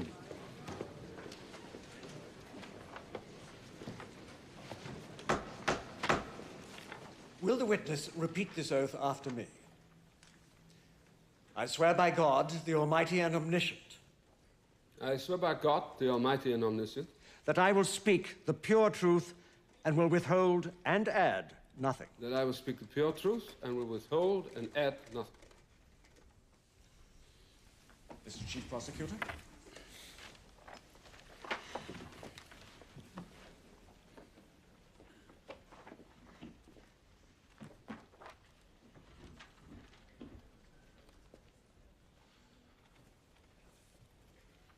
You are perhaps aware that you are the only living man who can expound to us the true purposes of the Nazi Party and the inner workings of its leadership. I am perfectly aware of that. And you, from the very beginning, together with those who you were associated with, intended to overthrow and later on did overthrow Germany's previous government, the Weimar Republic. That was my firm intention. And upon coming to power, you immediately abolished parliamentary democratic government in Germany. We found it no longer to be necessary. Is it not true that people subsequently were thrown into concentration camps without recourse from the courts? You must distinguish between two categories. Those who had committed some kind of treason against the new state were naturally turned over to the courts. The others, whom one might expect such acts, but who had not yet committed them, such as the functionaries of the Communist Party, who were attacking us in the thousands. You've answered the question, thank you. I need to explain further. Well, you'll have the opportunity to explain further under re-examination from your own counsel. Now, did you prohibit all court review of the cause for taking people into what you were calling at the time protective custody? That I answered very clearly, but I should like to make an explanation in connection with my answer. The counsel will see to that. Now, about the concentration camps. Mr. Justice Jacks, the tribunal thinks the witness ought to be allowed to make what explanation he thinks right in answer to this question.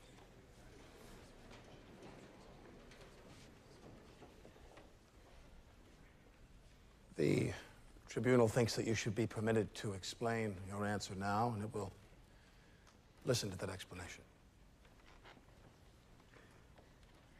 I want to say that I issued a decree that those who were turned over to the concentration camps should be informed after 24 hours of the reason and allowed an attorney after 48 hours. This by no means rescinded my order that a court review of these measures was not permitted. Now, by protective custody, you mean that you were taking people into custody who had not yet committed a crime, but you believed might quite possibly commit a crime in the future? Yes, Just as extensive protective measures are being taken in Germany today on I a didn't ask tremendous you about Germany scale. today. Mr. Justice Jackson. This is poor preparation. The witness may finish his explanation.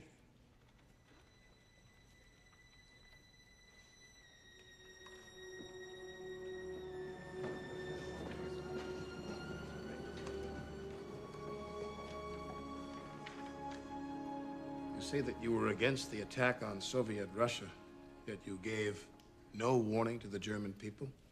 You brought no pressure to bear to prevent the attack. You did not even resign to protect your place in history. We were at war, and such differences of opinion could not be brought before the public during war. This was the case in your own country. As to your second question. That will suffice. I'm not finished. Secondly. Your Honor, please. The witness must be allowed to have his say. Secondly, as far as my resignation is concerned, I do not wish even to discuss that. For I was an officer, a soldier. I served my country. Now I ask you Thirdly, this. Your I was Honor, not, please. Thirdly, I was not the man to forsake someone to whom I had given my oath of loyalty every time he was not to my way of thinking. Your Honor. It never, ever occurred to me to leave the Fuhrer. Your Honor, the witness is adopting a contemptuous attitude toward this tribunal, which is giving him the trial that he never gave a living soul, nor dead ones either. Objection, Your Honor.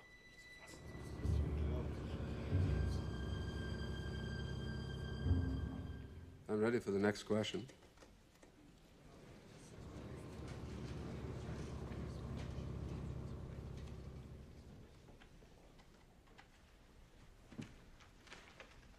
I think this is probably a good point to adjourn for the day.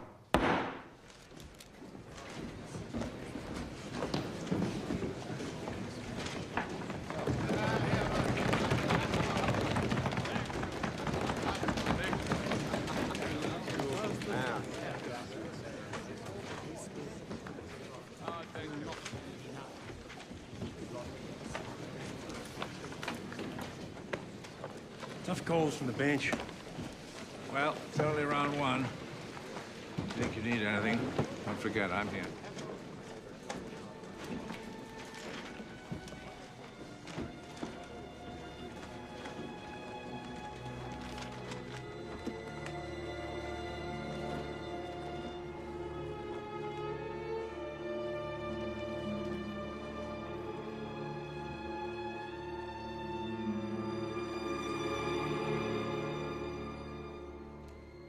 As the week ends, there's a consensus among all present that Hermann Goering now appears to be in control of the court. Will Jackson, will anyone be able to stop him? Yes, Bob. You know, Judge, I didn't leave the Supreme Court to come here and be thwarted by a fellow countryman. That sounds like sour grapes. Very unbecoming. To an outsider, it might appear like you were deliberately trying to sabotage me. Bob. You gave Goering an open forum during direct examination. I must be able to control him during cross. Listen, Bob. Just accept the fact that you weren't at the top of your game today. You have the weekend to prepare for the next round. Make good use of it.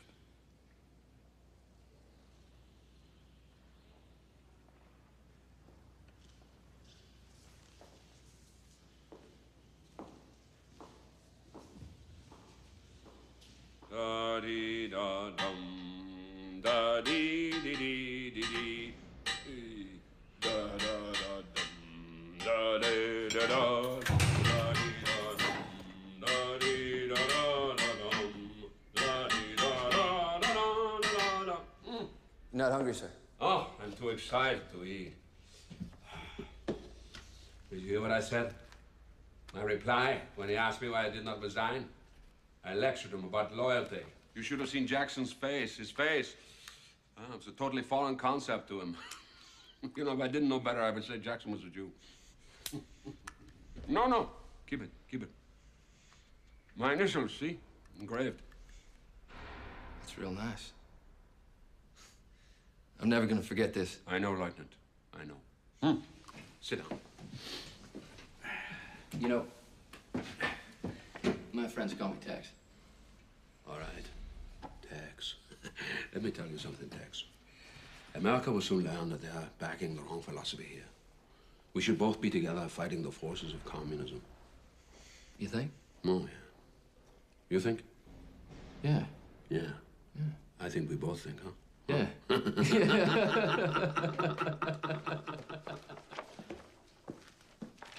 I'd like to dictate a telegram.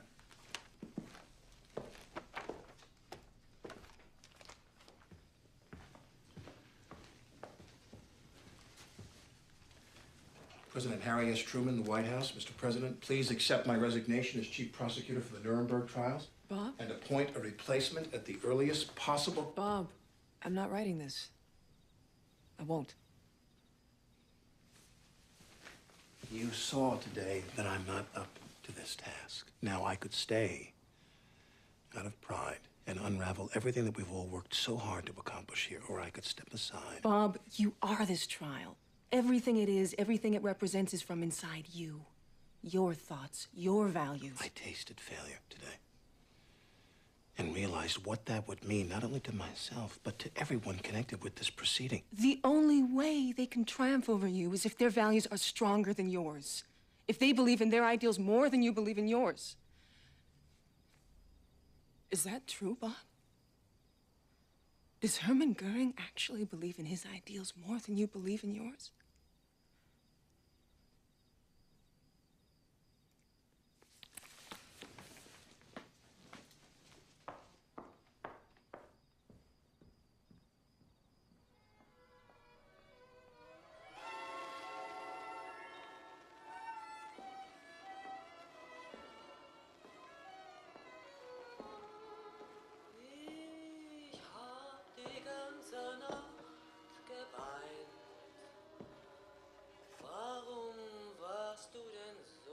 You're right.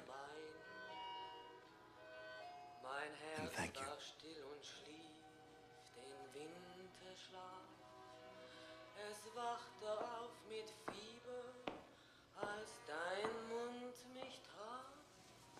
You're welcome.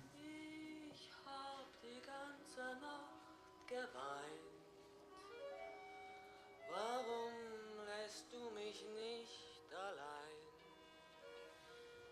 Denn ich verbrenne, wenn ich liebe und weiß, am Ende wird Enttäuschung sein. Ja, ich hab gefühlt, dass ich... Now, look here. What happened wasn't entirely your fault. I mean, God knows I'd be hard-pressed to defeat a clever defendant who's allowed to say whatever he wants for as long as he wants.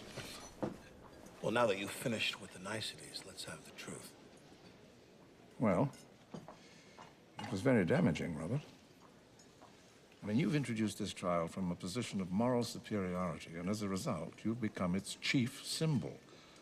Now, if you can't maintain that, or if the balance shifts ever so slightly, it could be a disaster.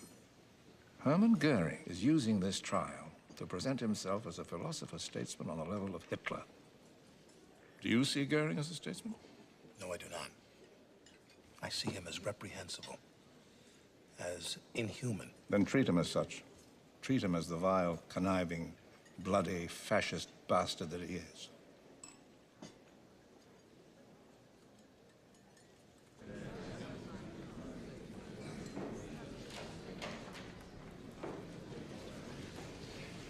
All right, where the hell is he? He'll be here.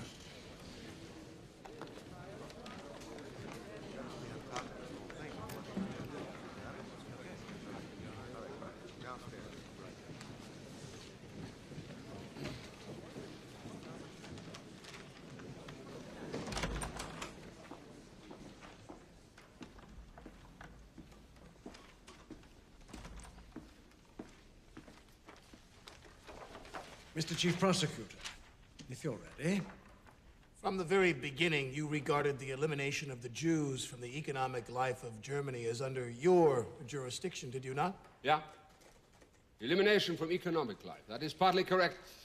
Large industries, also armament industries, under Jewish directors. Was that the first of your legal measures against the Jews? I believe removal from office was first in 1933. Then, in 1936, you personally drafted an act making it punishable by death to transfer property abroad? That is correct.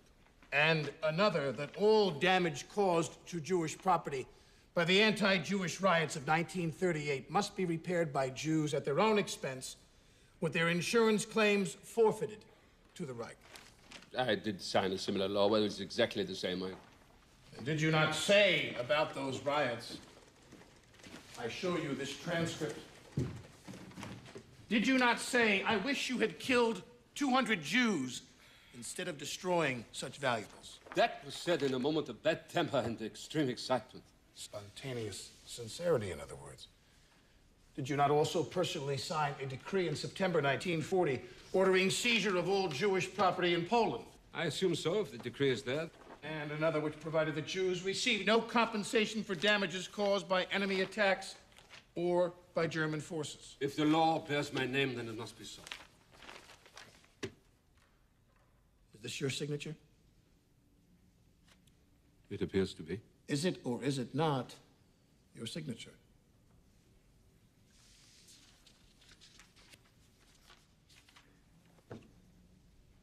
It is.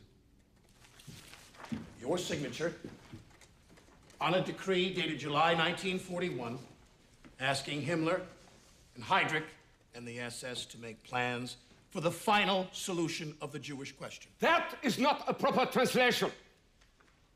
I said total solution, not the final solution. These are your words to Himmler. I charge you to send me before long an overall plan concerning the organizational, factual, and material measures necessary for the desired solution of the Jewish question. Is that an accurate translation of what is written in this order from you to Heydrich and Himmler? That had to do with immigration and evacuation of the Jews. And you ordered all other government agencies to cooperate with the SS in the final solution of the Jewish question, did you not? There's nothing in there about the SS. This document states you personally ordered all government agencies to cooperate with the SS. You sent this letter to SS Gruppenführer Heydrich. That doesn't mean that the SS had anything to do with the solution to the Jewish question.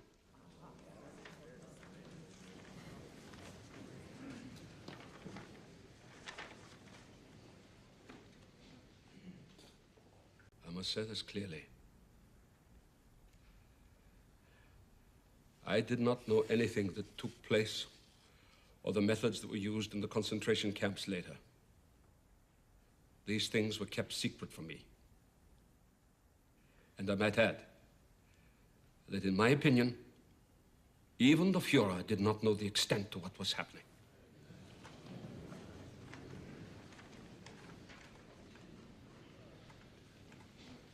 Witness, there is evidence before this court that nearly 10 million people have been exterminated. Murdered in cold blood. You mean to say that you did not, and in your opinion, Hitler did not know what took place in the concentration camps? Yeah.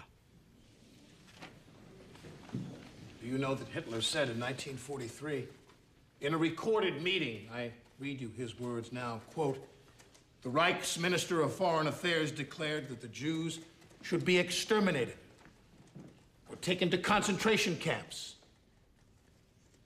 There is no other possibility. The Minister of Foreign Affairs, Ribbentrop, talked with Hitler about extermination, and you were above Ribbentrop. You were Hitler's second in command.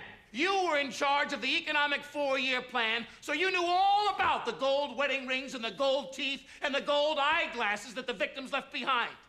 And you have heard that it took 5 extra minutes to kill the women because they had to cut their hair off to be used in making mattresses. And nothing was told to you about this material that came from these people that had been murdered? No! No! How can you imagine such a thing?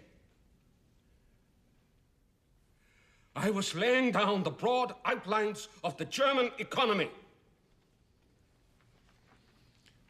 The witness is excused. I am not finished. The witness is excused. I am not finished. The witness is excused.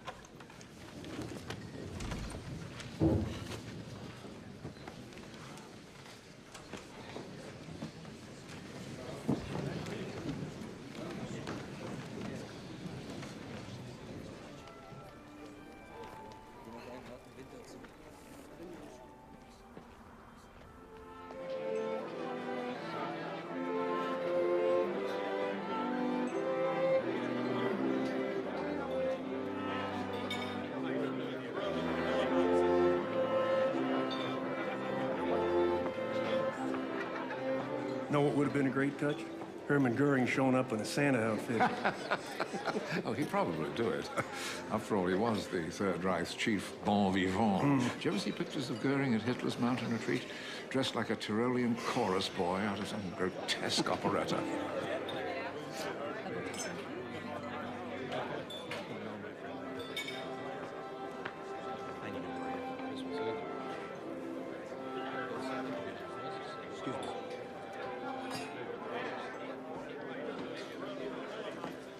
Leaving so soon? Some of the defendants asked me to come by tonight. A little Christmas Eve chat with their rabbi. You know, the trial is about to enter a new phase, a very important one, in which the defendants will have to choose between stonewalling and evading or taking responsibility for their actions. Now, you are the best chance we have to influence that choice. Here, Hassel?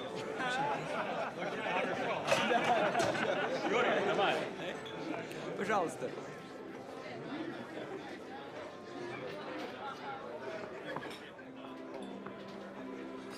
Frau Hassel? Is something wrong? Do not ask me to serve the Russians, please. But they're our guests.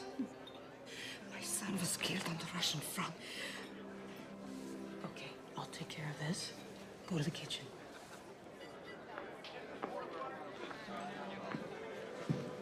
Try these little sausage things, General.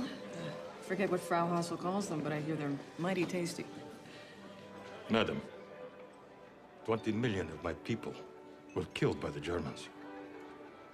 You think I could be offended by the snub of a housefrau? I don't know what to think, General.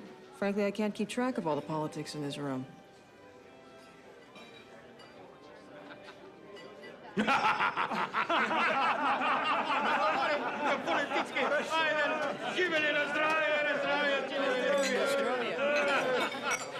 Russians sure don't disappear in a crowd, do they? No, they suffered more in this war than any other country. Must be doubly painful to attract such little sympathy for it.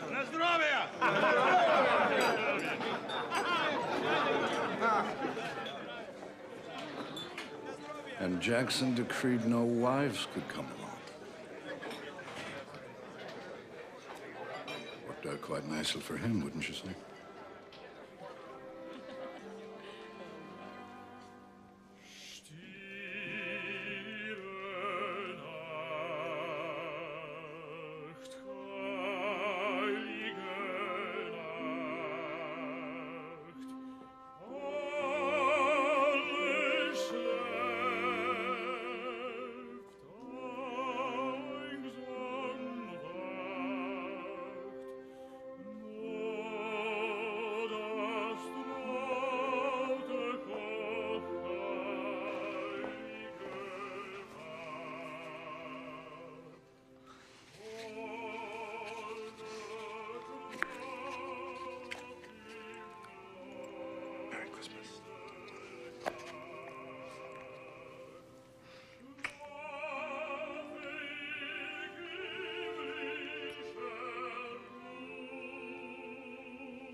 Gesture. Oh, what the hell?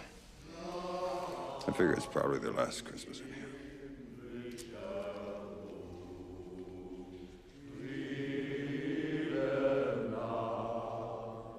Merry Christmas, Colonel.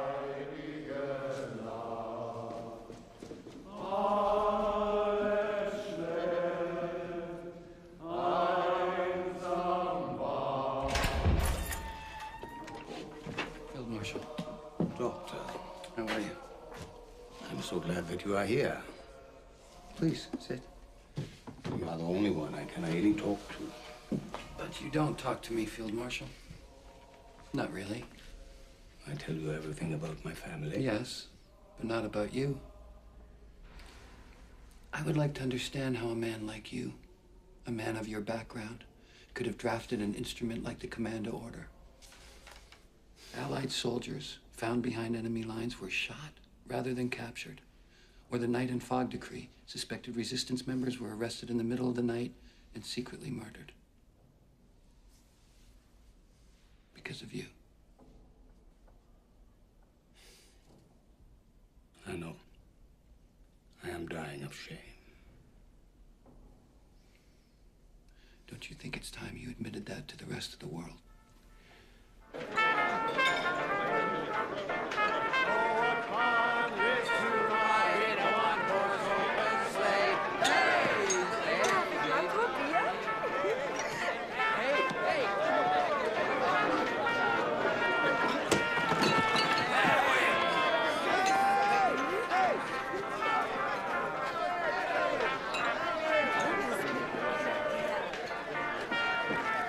I'm not in the mood, all right?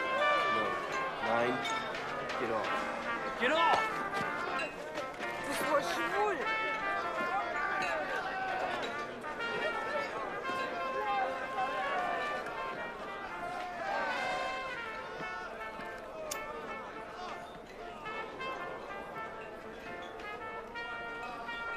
You were signing orders that broke international laws and treaties. How could you not question what you were doing? Does the lieutenant say to his captain, "Just a minute, sir. I have to consult the Hague Convention to see if I am allowed to carry out your orders." If we had disobeyed, we would have been arrested. And rightly so. And you realize without the support of his generals, Herr Jodl, Hitler could not have waged war. It is a soldier's duty to obey orders. That is a code I have lived by all my life. And that code extends to the people who ran the death camps?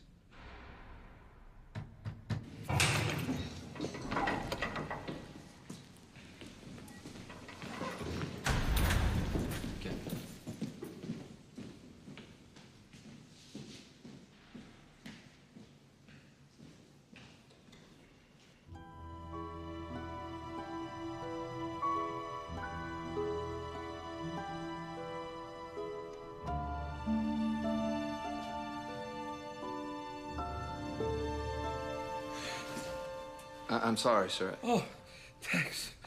Thanks, my friend. Come in. Thank you. Come in. Sit down. Sit down. Thank you. Oh, it's good to see you. I know that Christmas time can be a lonely thing away from home. Merry Christmas, Reichsmarschall. Oh, my dear Tex. What luxury, huh? Prost.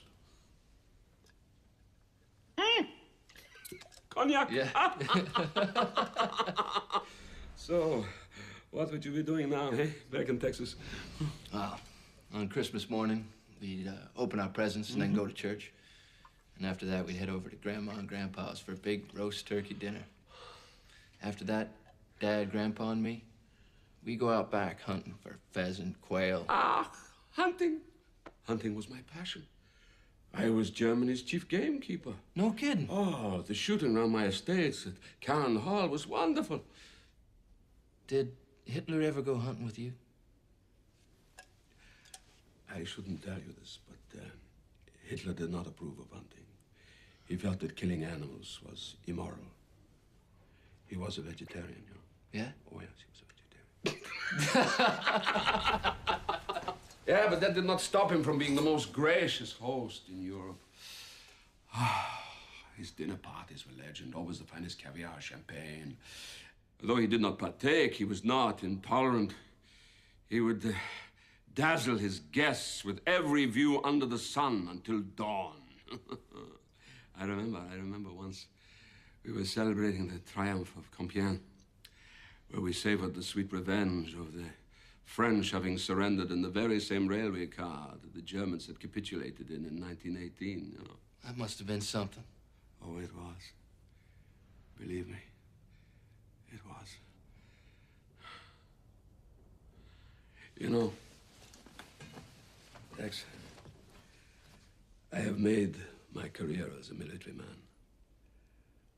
And I have to say, you remind me of some of the finest young German soldiers who served under me.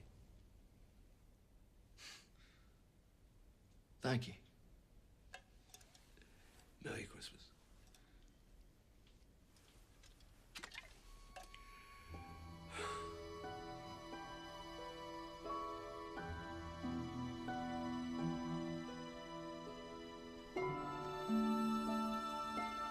Hello, America. As Christmas descends upon this sad and broken city, I'm here inside her great palace of justice. And on this Christmas Eve, as we're filled with thoughts of peace on earth, it is here that the future of peace may well be determined.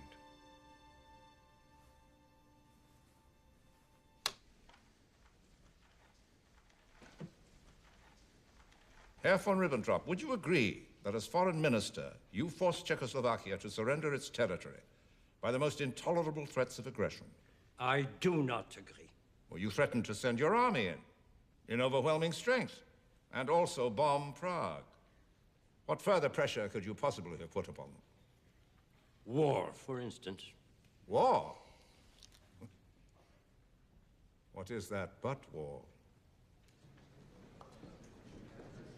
Ribbentrop should be hanged for his stupidity. That is the greatest crime of all.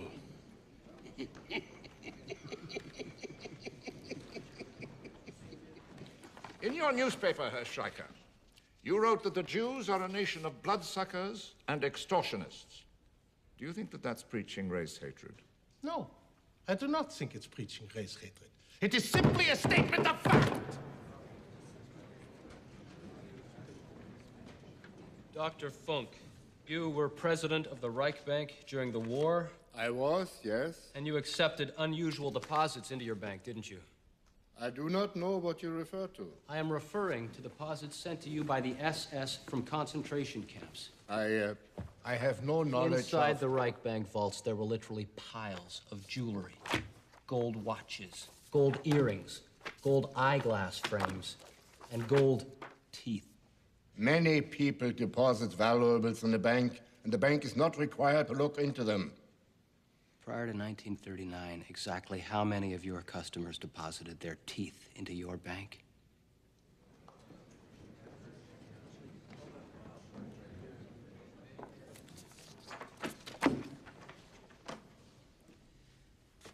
You've heard a guard at Mauthausen concentration camp testify that you watched while the gas chamber was demonstrated on inmates. I never set foot in Mauthausen. And we have heard eyewitness testimony from 3 people that you were at Mauthausen 3 times. They are lying. And before he died, the commandant at Mauthausen signed this statement that you ordered him to put 65,000 Jews in a tunnel and seal it off rather than allow them to be liberated by the Allies. He is lying! And is it not a fact that you are simply lying to the tribunal about this, as you have lied about everything else in your testimony? That is also a lie!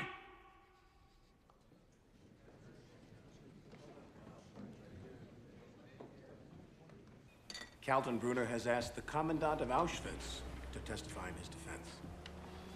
If that's a joke, I don't get it. I don't get it either, but it's no joke. The British have him in custody, and they've agreed to transfer him here to testify.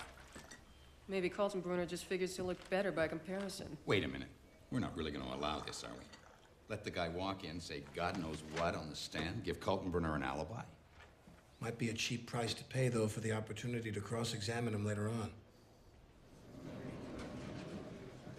During the entire time you were commandant of Auschwitz, did Ernst Kaltenbrunner ever visit the camp? No. Not once. Never. Thank you. 1 minute, please.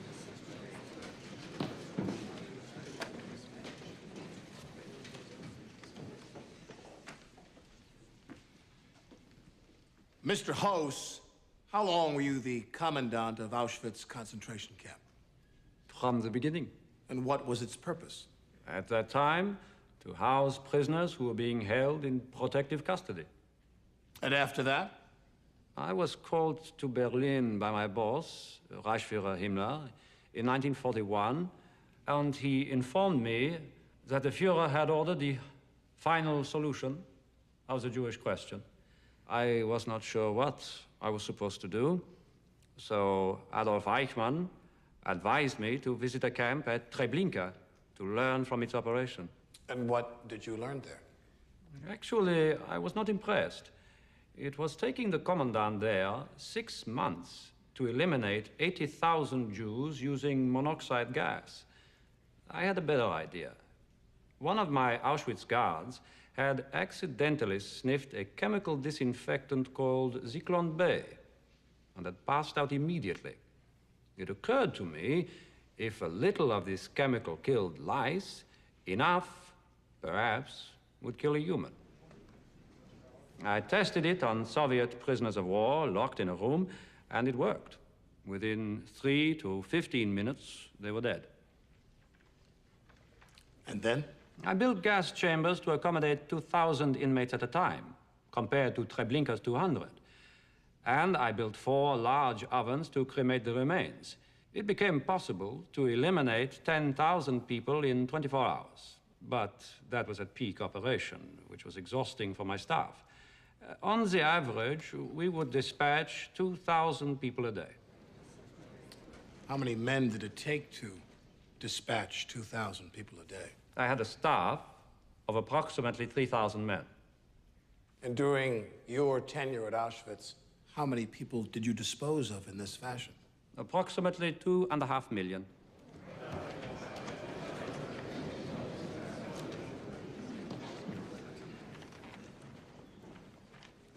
No further questions. I wish to make this clear.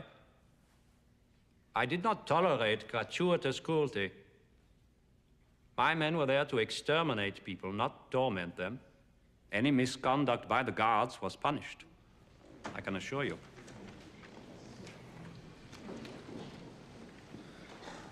The witness is excused. Court is adjourned until 9 o'clock tomorrow morning.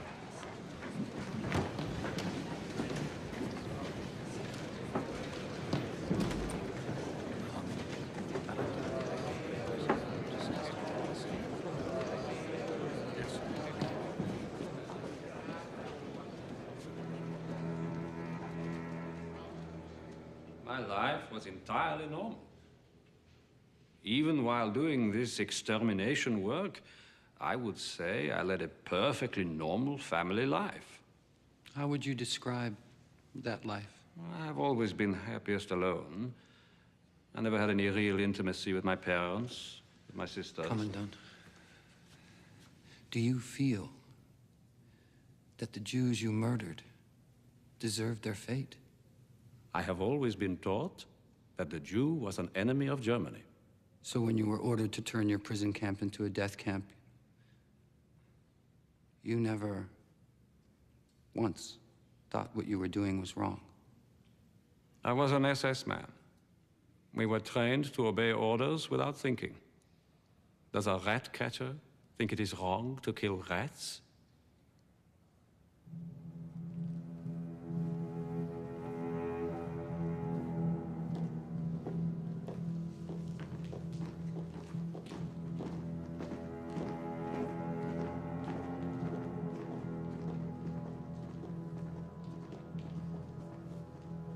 A rat catcher catching rats. Is that the kind of thinking it takes to carry out state-sanctioned mass murder? Not just blind obedience, but also a belief that your victims are not human. Let me ask you this. What was Hiroshima? Was it not your medical experiment? Would Americans have dropped bombs as easily on Germany as it did upon Japan, killing as many civilians as possible? I think not. To an American sensibility, a Caucasian child is considerably more human than a Japanese child. America was at war with Japan, a country that had attacked it without provocation. You murdered millions of your own citizens. And what about the American citizens of the Japanese race who were put into protective custody in your own concentration camps? That was wrong. And why was this not done to American citizens of Italian and German descent? I said it was wrong. And what about the Negro officers in your own army? Are they allowed to command troops in combat? Can they sit on the same buses as the whites? The segregation laws in your country and the anti-Semitic laws in mine, are they not just a difference of degree? Let me tell you, from the beginning of the century, through the First War, until the rise of Hitler, the Freemasonry of the Jewish merchants consistently undermined the German economy and the nationhood of the fatherland. That is why we made anti-Semitic laws, and why you, my friend, can never understand anti-Semitism. Why? Because you are a Jew.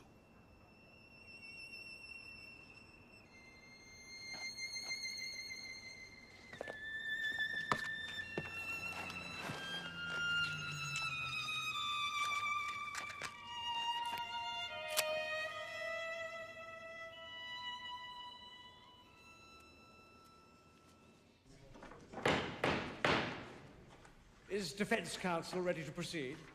Ready, Your Honor. Herr Saukel, from March 1942, you were in charge of procuring labor for the war effort. Is that right? Yeah. You are aware that it was a crime under the Hague Conventions to forcibly deport citizens of other countries to Germany as workers? Yeah. How many foreign workers came into Germany during your tenure?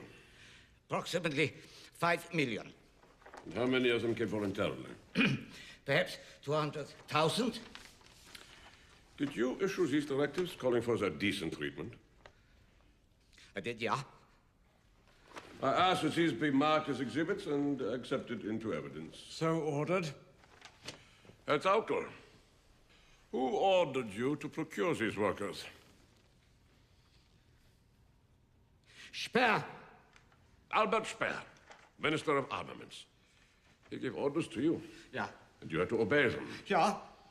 Every worker you brought in, it was under Speer's orders. It was. No further questions.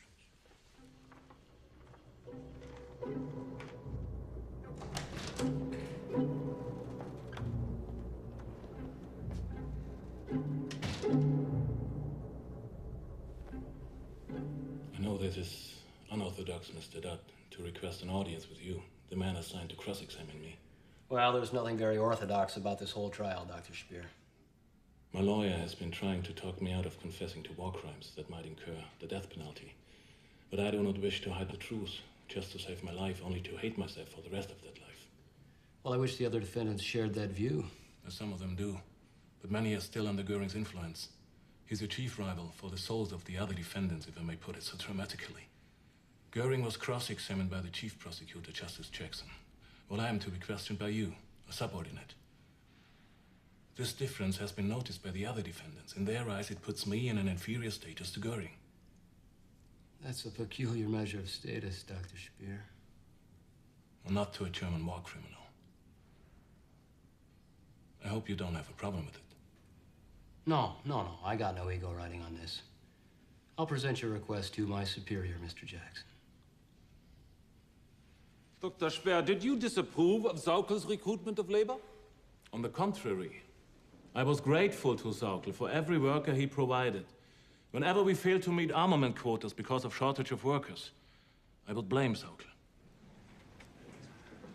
Do you wish to limit your responsibility to your own particular sphere of work? No. This war has brought an inconceivable catastrophe. As an important member of the leadership of the Reich, I share in the total responsibility for the disaster of the German people.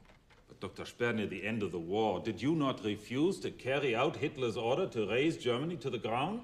I have no intention of using my actions during that phase of the war to help me in my personal defense. But I would like those who sit in judgment of me to understand that period. In March of 1945, Hitler intended deliberately to destroy the means of life for his own people if the war were lost. He said, let the Allies conquer nothing but ashes. But you resisted his wishes, sending him instead this memorandum. Could you read it to the court, please? Nobody has the right to destroy industrial plants, coal mines, electrical plants, and other facilities. We have no right to carry out destruction which might affect the life of the people. Signed, Speer. We have heard here that people were shot for disagreeing with Hitler. Is this true? That did happen.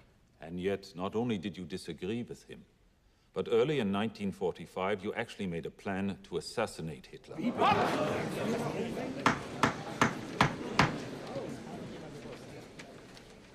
Is that not so? Yes, it is so. It is so. Because of what I viewed as his insane destructiveness. What did you do? What was your plan?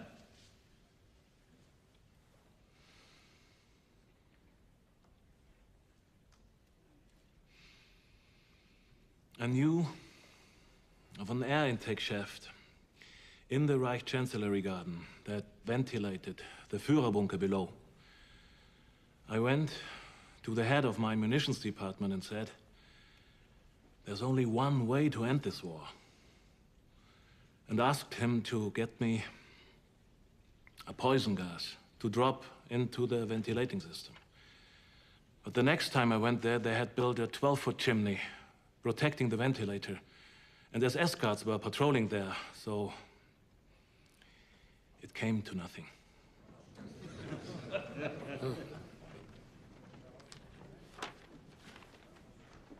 Mr. Chief Prosecutor? Dr. Speer, you acknowledge responsibility for Germany's large policies, but not for the details occurred in their execution. Is that a fair statement of your position? Yes, sir. Very fair. May I ask the witness a question in order to clarify this answer, please? You may. Do you want to acknowledge guilt under criminal law? Or do you wish to record an historical responsibility before your own people and before history?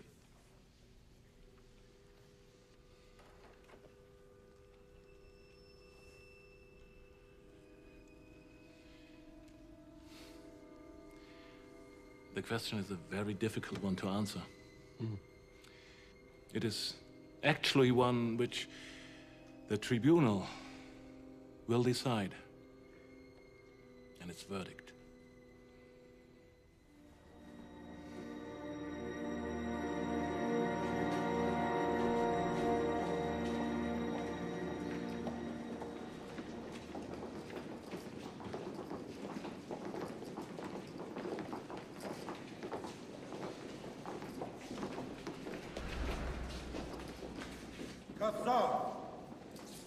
You would assassinate the Fuhrer?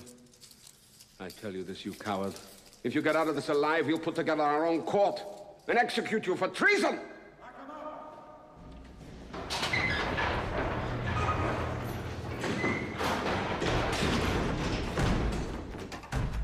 As a German officer, I consider it my duty to answer for all I have done. It will not always be possible to separate guilt from the threads of destiny. But the men in the front lines cannot be charged with guilt while the highest leaders reject responsibility. That is wrong. It was my guilt. And unworthy. Which I carry before God and the entire German nation. That I educated the youth of Germany for a man who I considered to be an impeccable leader and head of state. But I educated the youth of Germany for a man 1,000 years will pass. Who committed murder 1,000,000-fold. And this guilt of Germany will not yet be erased.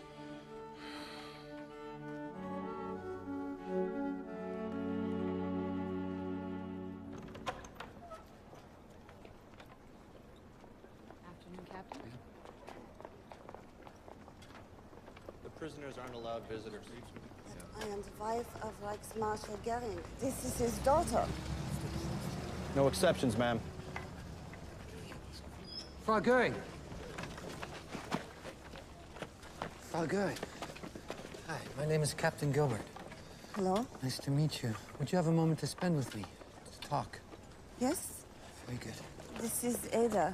Hello, Ada. I'm Captain Gilbert. Do you like chocolate?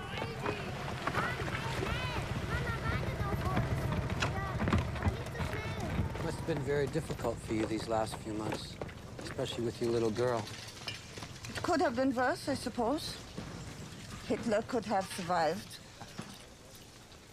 You've obviously come to terms with the truth. I only wish your husband could do the same, but he persists in remaining loyal to Hitler's memory. Yes. I cannot understand it either. Such loyalty. A man who wanted us dead. I'm sorry? Hitler ordered all of us to be shot. Hermann, myself, our precious child. That is why we surrendered to the Americans. Why else would we have done such a thing?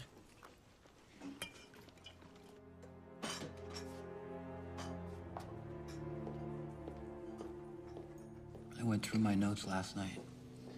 I've spent all these months trying to find a way inside their minds, hoping to understand how those people could commit such atrocities against my people. I believe there are a couple of factors that explain a lot of it. First, Germany is a country where people do what they're told. You obey your parents, teachers, clergymen, superior officers. You're raised from childhood not to question authority. So when Hitler comes to power, he has an entire nation that believes it's perfectly natural to do whatever he says. Second, propaganda. For years, Germans have been bombarded with ideas like Jews are not real human beings, or they're a corruption of the race. So when the government says it's permissible to deny Jews their rights and then says it's imperative to kill these inferior people, they comply, even if they've been your friends or neighbors.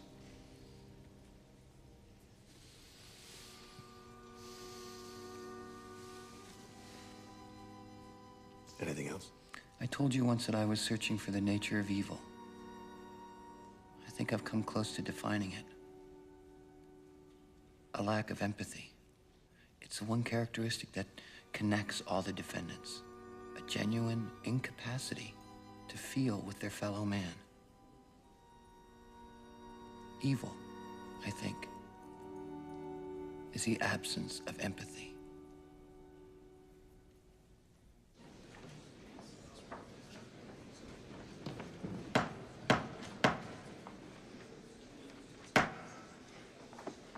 I call on the chief prosecutor for his closing argument.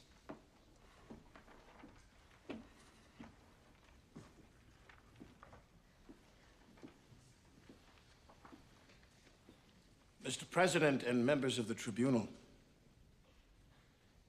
it is impossible in summation to do more than outline with bold strokes the vitals of this trial's mad and melancholy record, for no time has ever witnessed slaughter on such a grand scale, such cruelties and inhumanities, such wholesale deportations of peoples into slavery, such annihilations of minorities.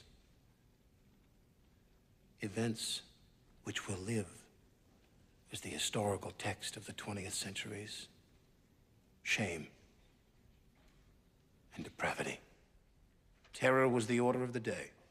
Civilians were arrested without charges, committed without counsel, executed without hearing. Villages were destroyed, the male inhabitants shot or sent to forced labor, and the children scattered abroad. The Nazi movement will be of evil memory in history because of its persecution of the Jews, the most far-flung and terrible racial persecution of all time.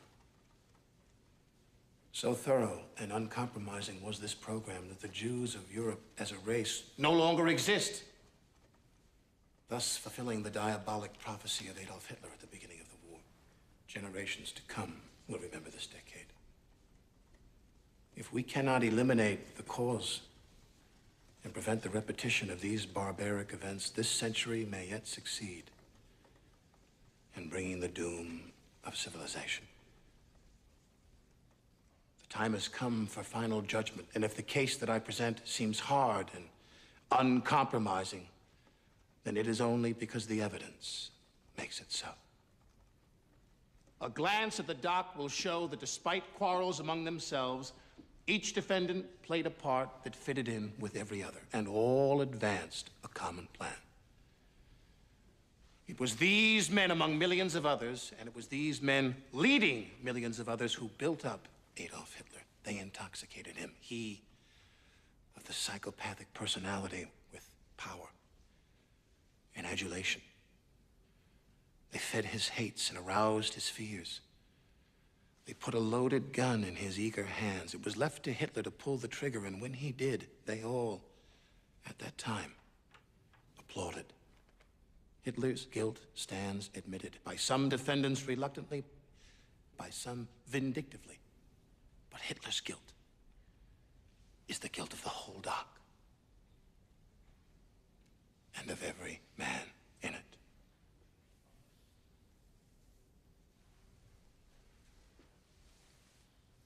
These defendants now ask this tribunal to say they are not guilty of planning, executing, or conspiring to commit this long list of crimes and wrongs.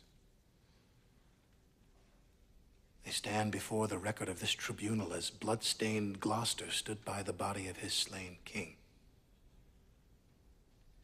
He begged the widow, as they beg of you, "Say I slew them not." And the queen replied, "Then say they are not slain. But dead they are." If you were to say of these men that they are not guilty, it would be as true to say that there has been no war. There are no slain. There has been no crime.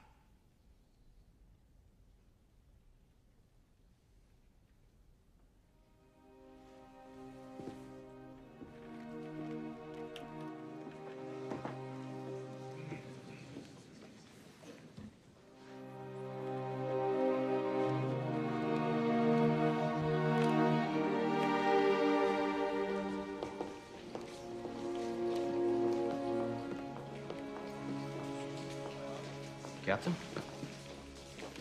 Jews escalate fight for homeland. It's ironic. Well, after everything that's happened over the past 10 years, I don't blame the Jews for wanting a homeland. One of the many ripples we'll see from this war. And from this trial.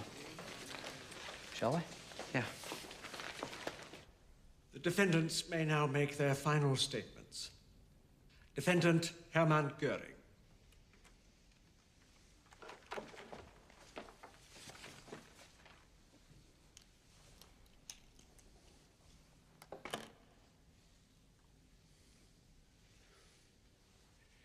This has been a poor excuse for a trial. But firstly, I must reiterate my lack of knowledge for these terrible mass murders, which I cannot begin to understand. And furthermore, I condemn wholeheartedly. As to the trial, the statement of the defendants were accepted as true only when they supported the prosecution. They were treated as perjury when they refuted the indictment. This is not a basis of proof. Why am I in the dock being treated as a common criminal? I say to my judges, have no illusions. Since the three greatest powers on earth, together with other nations, fought against us, we finally were conquered by tremendous enemy superiority. Justice has absolutely nothing to do with this trial.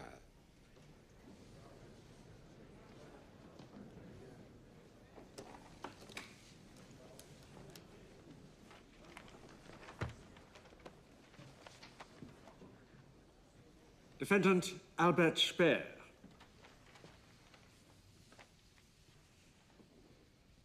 How could so advanced, so cultured, so sophisticated a nation as Germany have fallen under Hitler's demonic sway? The explanation is modern communications. No longer does a leader have to delegate authority afar to subordinates, exercising independent judgment. Given modern communications, a Hitler can rule directly and personally. Thus, the more technical the world becomes, the more individual freedom and the self-rule of mankind becomes essential. This war has ended on the note of radio-controlled rockets, aircraft approaching the speed of sound, submarines and torpedoes which can find their own targets, atom bombs, and the horrible prospect of chemical warfare. In 5 to 10 years, this kind of warfare will offer the possibility of firing rockets from continent to continent with uncanny precision. Through the smashing of the atom, it will be possible to destroy 1 million people in New York City in a matter of seconds with a rocket serviced by perhaps 10 men. A new large-scale war will end with the destruction of human culture and civilization. That is why this trial must contribute to the prevention of such wars in the future. A nation believing in its future will never perish. May God protect Germany and the culture of the West.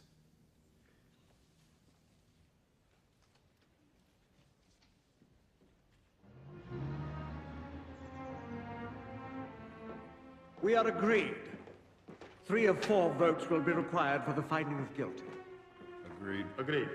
Now, if the judgment is death, might we not consider the firing squad for the military defendants? I disagree most strongly. The bullet is for the honorable adversary, not the butchers. I say hanging. I agree. Agreed. We will take the defendants in the order they were indicted. Goering.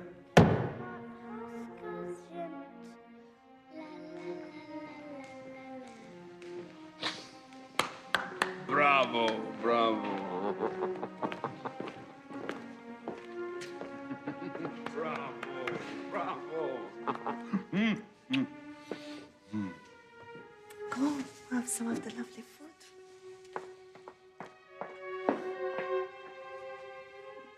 There is talk that you will all be hanged. I won't be hanged. That I assure you. That I pledge.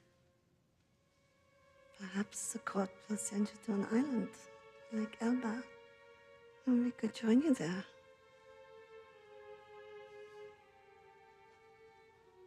Go on, eat. Eat.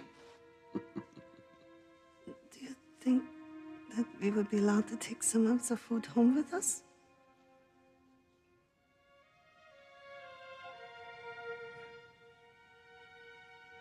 I don't see why not.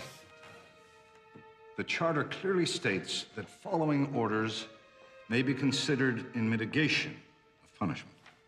Maybe, not must be. You have become such beautiful young ladies.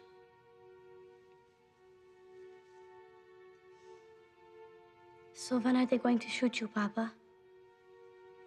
Hans Frank is the most tragic figure in my view. His penitence is obviously real. It would be a meaningful gesture for us. Spare his life. No. He should hang.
Each defendant will stand as his name is called to hear the judgments on the 4 counts applicable to him, and the sentence if found guilty on any of the counts.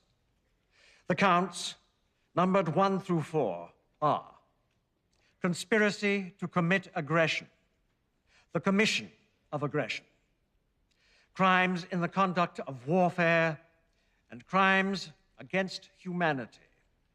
Defendant Hermann Goering.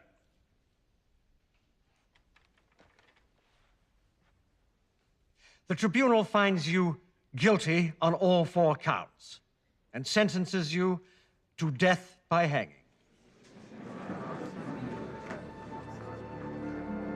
Rudolf Hess.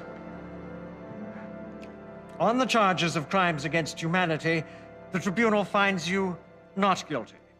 But we find you guilty on counts 1 and 2, and thereby sentence you to imprisonment for life.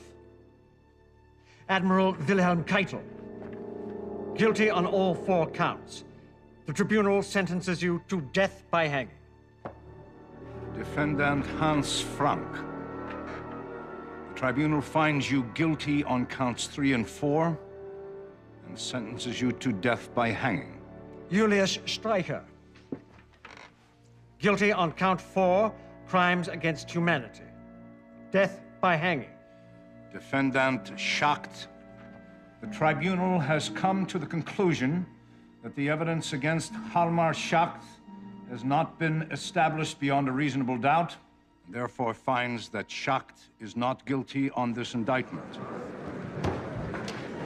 Quiet, please. The defendant, Karl Dönitz, guilty on counts 2 and 3. The tribunal sentences you to 10 years imprisonment. Foreign Minister von Ribbentrop. Guilty on all 4 counts. The tribunal sentences you to death by hanging. Ernst Kaltenbrunner. Guilty on counts 3 and 4.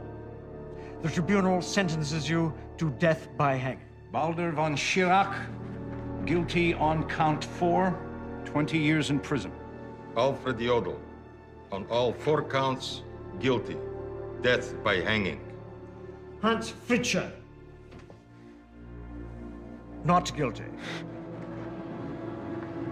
Franz von Papen. Not guilty. Walter Funk, guilty on counts 2, 3, and 4. The tribunal sentenced you to imprisonment for life.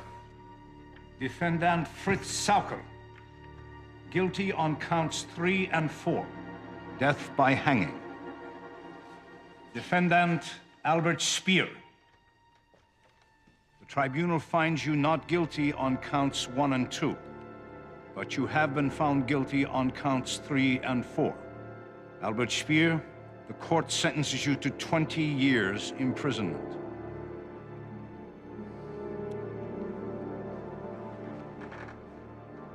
The work of this tribunal is now complete.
disappointment, my dear Tex. Why this long face? Hmm? Have I not told you there's a special place in Valhalla waiting for me? I don't know.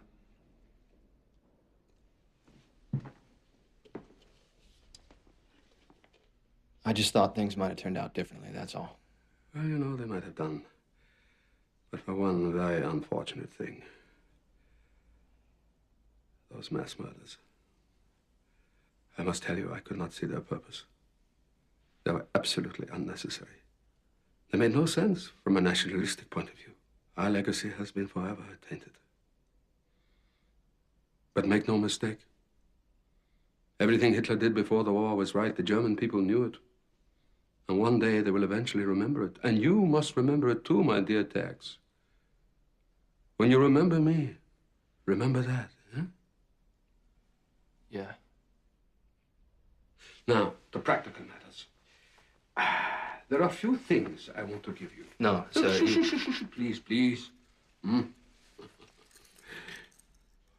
Where I'm going, I must travel light. It's inscribed, see, with my name. Take it. Take it.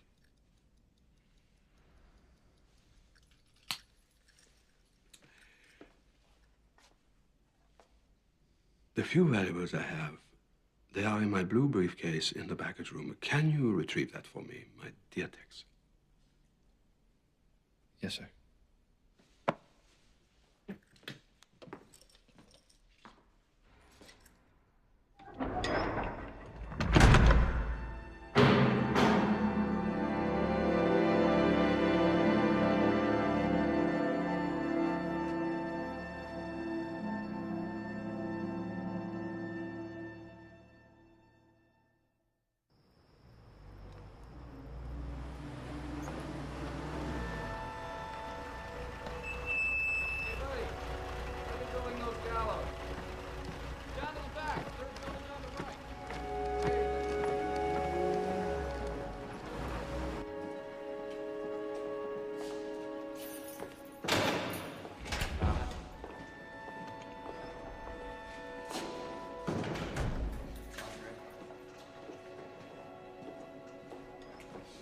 Open it up.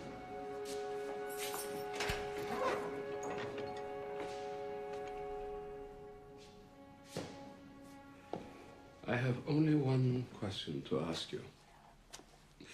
Is there absolutely no possibility that I may be allowed to face a firing squad and die a soldier's death? None. Just as well. I hear the Americans are very poor shots. Now, if you'll excuse me, I must write a letter.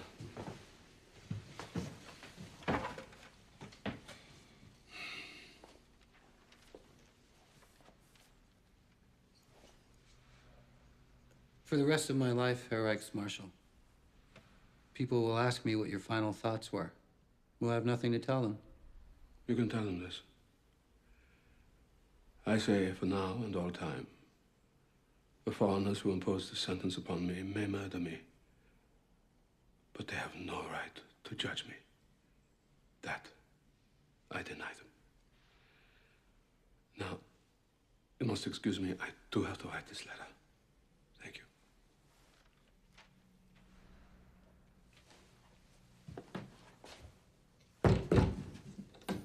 My one and only sweetheart.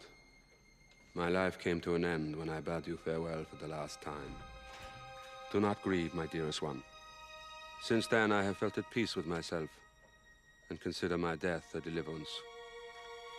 All my thoughts are with you and our own dear sweet child. My last heartbeats of our great and eternal love.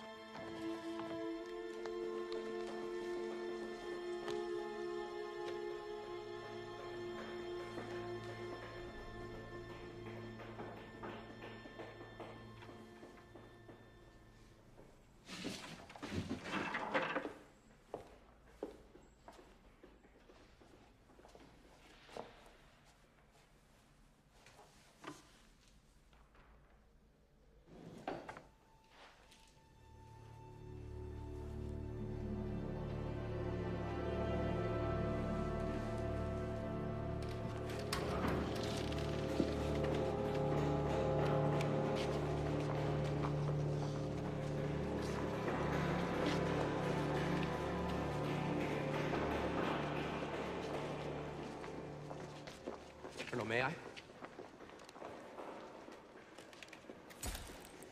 You got what you want. I got it, sir. Gentlemen, follow me.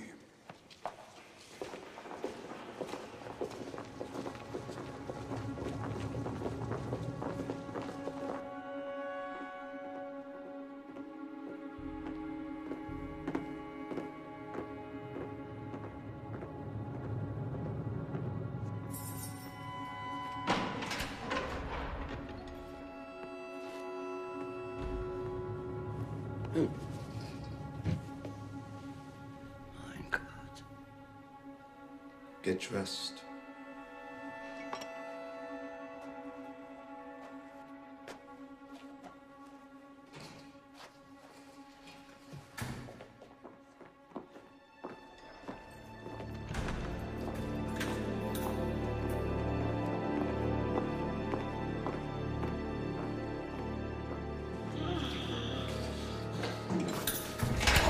Get a doctor! Somebody get a doctor!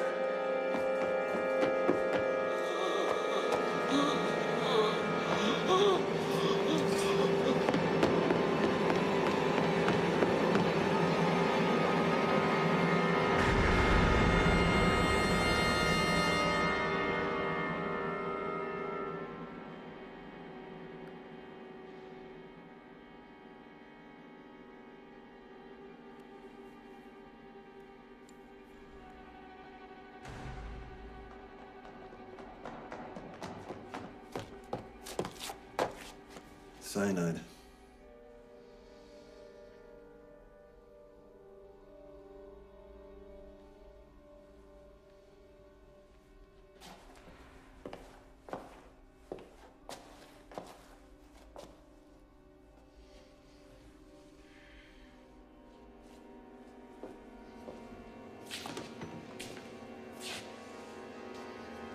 Son of a bitch.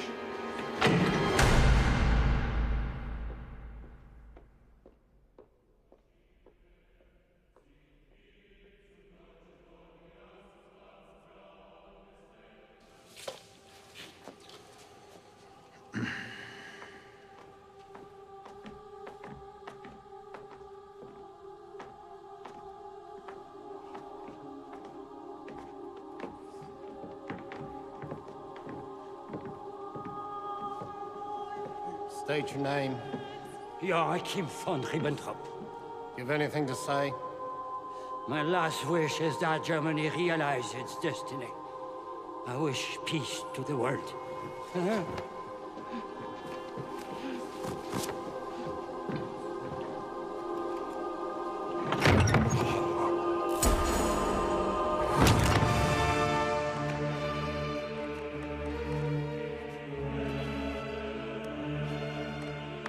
You have anything to say?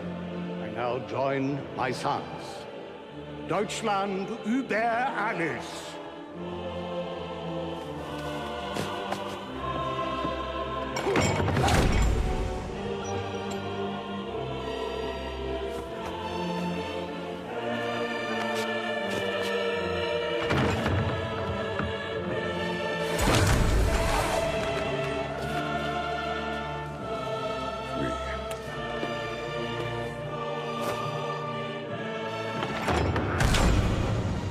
Dying an innocent man.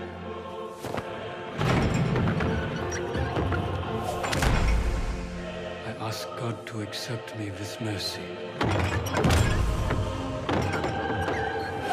Heil Hitler! Heil Hitler!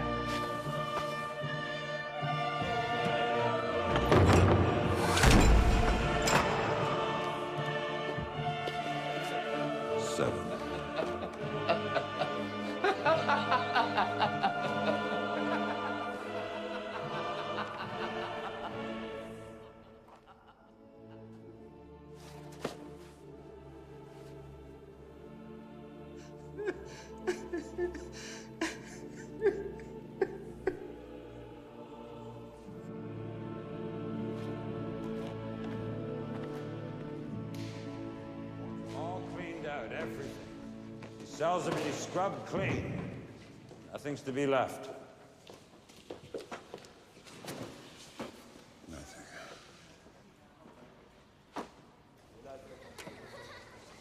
Dankeschön. Thanks.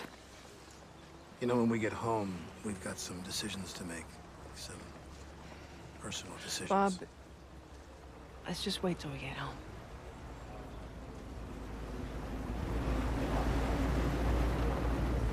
Hello, you two. You know, it may sound strange, but I can't help feeling a touch sentimental about all this. I understand. I got a letter from a friend today, saying that because of what we've done here, none of it can ever happen again. What do you think? Well, we can hope, can't we?